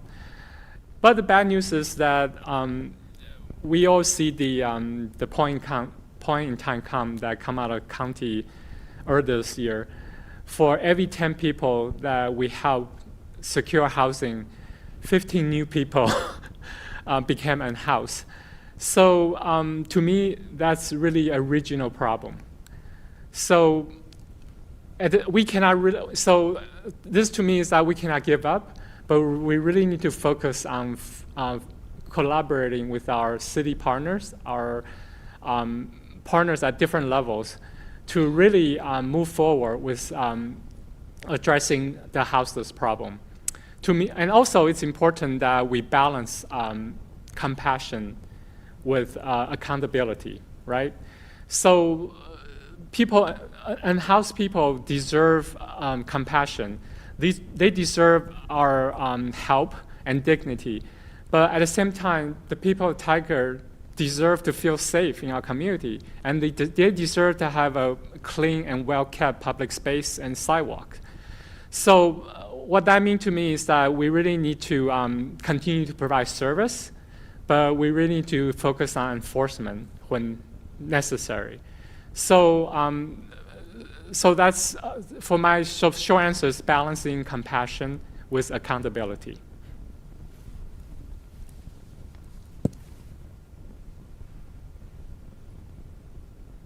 No, we just arrived, so I'm getting what is your approach to bridging political divides and ensuring all voices, including conservative perspectives, are heard in Tigard government? Thank you, Councilor Gadusi. So I actually have a history of when I hear Tigard community member expressing concern about policy or positions, I actually, even though I know they are politically not aligned with mine, their view are not aligned with mine, I actually actively reach out to them when I feel it's necessary to hear their perspective. So, so the key for me is just to continue reaching out and have a respectful and meaningful dialogue. And again, I've been known to listen first and stay curious, which means asking lots of questions if you don't know me already, and just help each other understand each other's viewpoints. And one of the things that I take very seriously from our council ground rule is to assume best intention. Because I truly believe deep in my heart that most of us express some viewpoints because we really want what's best for Tiger. And even though we disagree on how we may go about solving our problems, we have, at the end of the day, we have common goals, right? So again, that goes back to, if you reach out to them, even though you disagree on everything, you at least show that they are heard, right? And you really understand their concern. And again, that would just, that just build credibility and trust. And so when we move forward, we are more motivated to reach a common solution that can work for Tiger and for the citizen of Tiger. So that's just a long way to say, always reaching out and understand their viewpoint. So Councilor Hu, that is rounds out all our questions, and you now have 2 minutes to give a closing statement. Thank you. That went really fast. Okay, so I'm going to read this. Excuse me. So thank you so much for the chance to speak tonight and for all the thoughtful questions. It may be a cliche, but I really love this city. Tiger has been my home for over 20 years. It's where my husband, Abra, and I built our life, where I started my business, and where neighbors have become friends. It's also where, excuse me, I have the privilege to serve in so many ways what I learned from all these experiences that leadership in Tiger is not about one person. It's about listening, consistently showing up, and working together with the council, with city staff, and with community to keep our Tiger strong and moving forward. If I have the honor of being appointed mayor, I will really focus on restoring trust, maintaining stability, and continue the important work we are already doing, whether that's the new police and public work facility, planning for River Terrace 2.0, Hall Boulevard, or supporting economic development and community connections. I want to keep us focused on results and on the value that make Tiger special: respect, collaboration, and belonging. And I also want to thank my fellow council member, including Councilor Shaw, for all their work during this transition, and especially you, Mayor Pro Tem Wolf, for your steady leadership over the past month. I know it's been tough for you personally. Tiger is a city that I believe that truly cares. And when we work together, we get things done.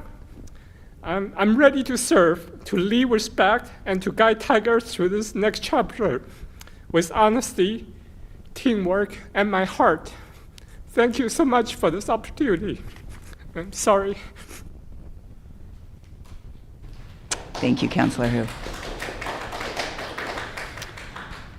Okay, so at this point, I believe that Councilor Shaw comes back in, and then the 4 elected councilors. Just stay here.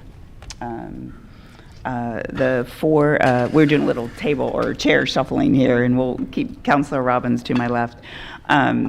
We will follow the opportunity for each elected councilor. See, I've already slid back. To give a perspective, what their thinking is, their rationale, what their expectations are, and identify the individual. So, Councilor Slack, I'm going to pause because you seem like you wanted to interrupt me with a question. I was going to ask if we could have a short 5-minute recess to collect our thoughts. That is fair. Yeah. Yes, and I think that is appropriate. So I will wrap this up, and then and I promise, even you guys can, Eric, you can put the 2 or 5-minute clock on so we are spot on the time. I want to respect everybody's time this evening. But I think that's an excellent idea to just kind of reflect on what we've heard. So again, and Councilor Slack volunteered to kick us off in those conversations. So gather your thoughts, be ready to be brief and succinct, and we will walk through those, and then based on that, then I'll look for a motion to move forward. And again, I just have to thank Councilor Shaw and Councilor Hu.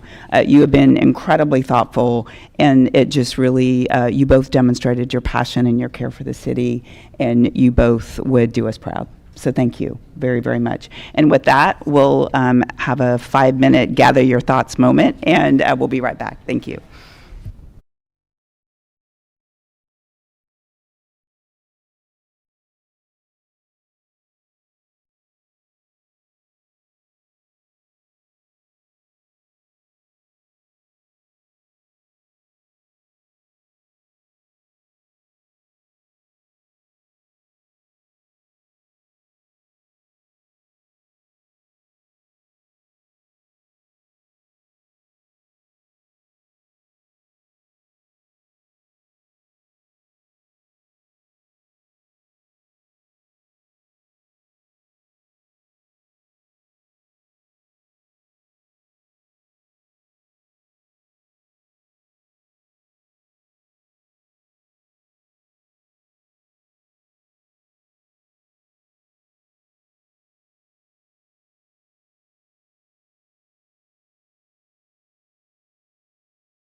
that Councilor Shaw will vote for herself and Councilor Hu will vote for himself.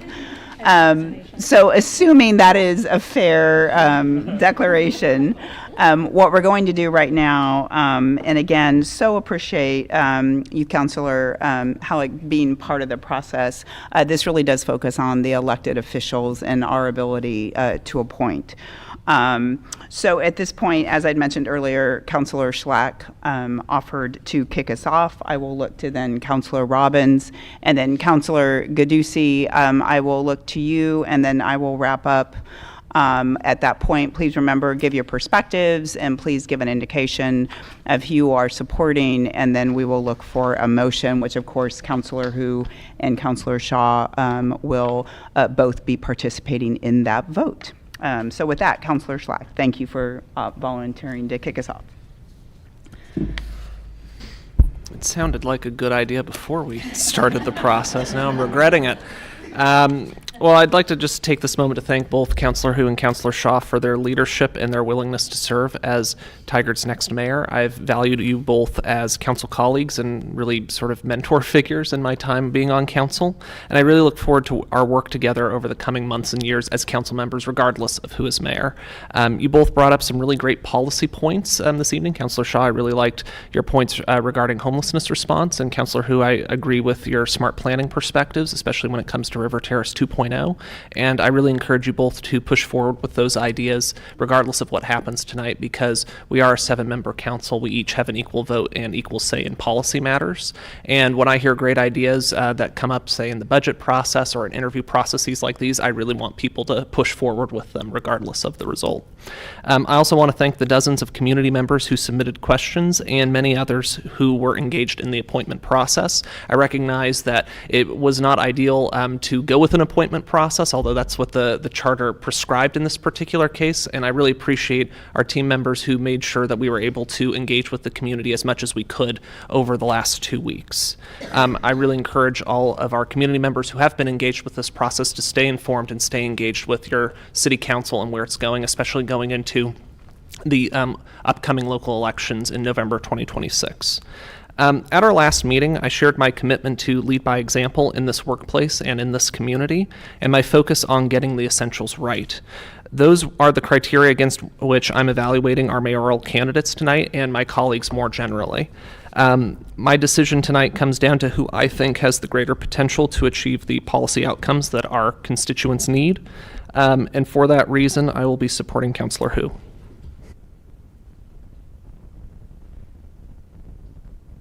Thank you, Councilor Schlack. Councilor Robbins. Thank you. And thank you for kicking us off. Mine isn't as good as his, so. I also want to thank both Councilor Shaw and Councilor Hu for volunteering to assume the mantle of mayor for the rest of the term. We're putting them through their paces with these interviews, but I want to remember that this job is not without stress and is actually a considerable commitment of time and personal privacy and personal space. Our city, I feel, is blessed to have 2 highly qualified individuals who are willing to do this job. I just quickly want to clear the air about council relationships, because I've had multiple people ask me if we're even talking to each other up here. And the answer is yes. The current council members communicate professionally and cordially. Our goal is to lead the city, focusing on the goal of making it a great place to work, play, and live. Live, work, and play. I got that wrong. We may not always agree, but we all want to do what is best for the city and its residents, and that's our job. And that's part of what we're doing here tonight. Regarding the appointment, as I said, both of you are very qualified. I've listened to the public comment that we got tonight and considered the written comments that we got in advance. I appreciate the thoughtful answers that both counselors had for the 10 questions tonight.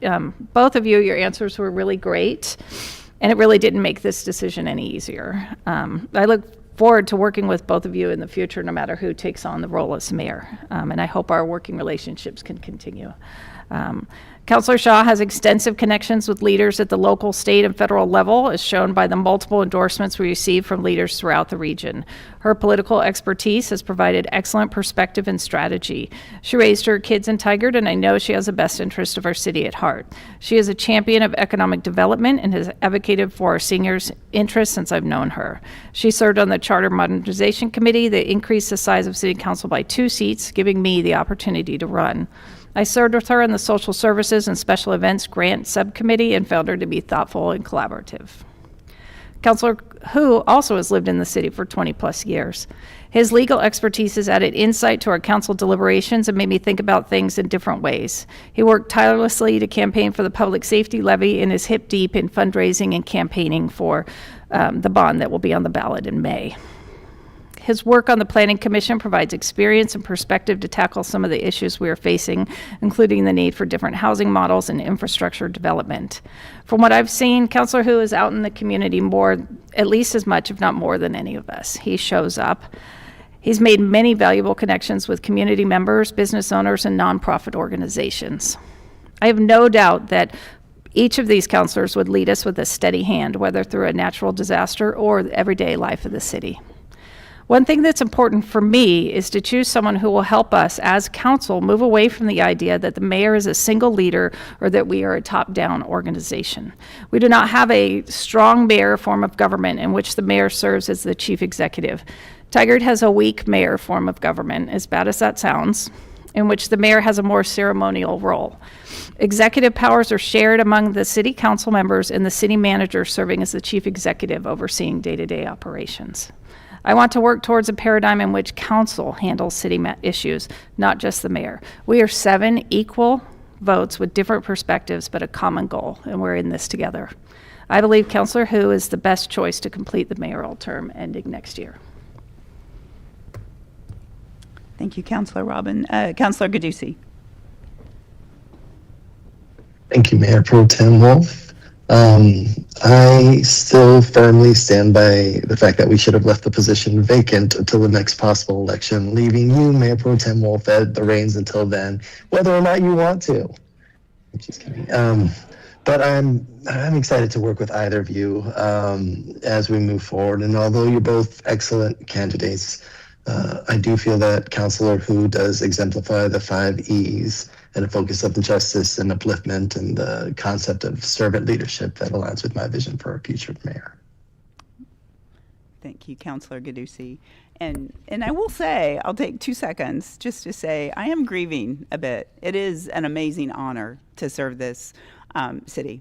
And even though it was just about 30 days, it is a tremendous honor. And I am grateful, so thank you. To my fellow councilors, I guess, to having me be council president, to have been given this brief opportunity. Having said that, wow, we are incredibly fortunate to have the council that we do. I know we all come thoughtfully prepared, ready to have good conversation and deliberations around the issues. And when I look at the 2 of you, you are extremely professional, bring tremendous talent to council, and have so many gifts that the city benefits from. So thank you both. Councilor Shaw, your regional, statewide, national accomplishments are to be applauded and certainly welcomed, as they already are, into the city of Tigard. You have demonstrated that over and over again. You are extremely talented, articulate, and clearly successful in serving those that you represent well. So thank you for that. When I think about Councilor Hu, I will say, I think about Councilor Hu, Councilor Shaw, and I think about where we are as a city right now. As Mayor Pro Tem, and you work through a lot of emails from our community, really checking in. Where are we? Where's our trust? Where's our needs? And we all take that very seriously. The thing that I have observed for almost 3 years, is Councilor Hu has been a person that truly walks his talk, bikes his talk, and sometimes he drives his talk. But he really is out in the community. He is present over and over again across multiple communities. He does pick up the phone, knock on the door of somebody that may have an adversarial opinion to his, but he wants to have the dialogue. Now, what I hope is that, as you can tell, I will lean towards Councilor Hu, but Councilor Shaw has amazing gifts that I think could be leveraged more than they have. And I hope that that's an opportunity for us. So with that, I too would support Councilor Hu. And I think we all also feel really comfortable at this point that if we feel like you're not doing what you're supposed to do, we're going to call you out on it and we're going to have a conversation, because that's how committed all of us are to serve this city to the best of our ability, to lift up the amazing work that's already being accomplished by our city staff and our teammates. So thank you. And with that, I will look for a motion, and that will be a roll call vote by City Recorder Krager. Mayor Pro Tem Wolf, I move to appoint Yi Kang Hu as the mayor of Tigard to fill the remainder of the term from October 14th, 2025 to December 31st, 2026. I second. Motion was made and seconded to appoint Councilor Hu as mayor for the remaining of the term to December 31st, 2026. And with that, City Recorder Krager, will you please complete a roll call? Councilor Gudusi, Aye. Councilor Hu, Yes. Councilor Robbins, Yes. Councilor Schlack, Yes. Councilor Shaw, Conflicted. Congratulations. No. That's fair. Mayor Pro Tem Wolf. Yes. And with that, again, thank you, Councilor Shaw, truly. And I do extend congratulations to our future mayor of Tigard, Yi Kang Hu.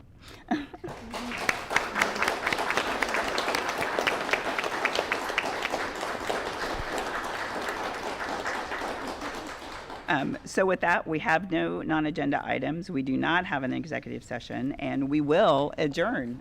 So thank you all for hanging with us, and good night, Tigard.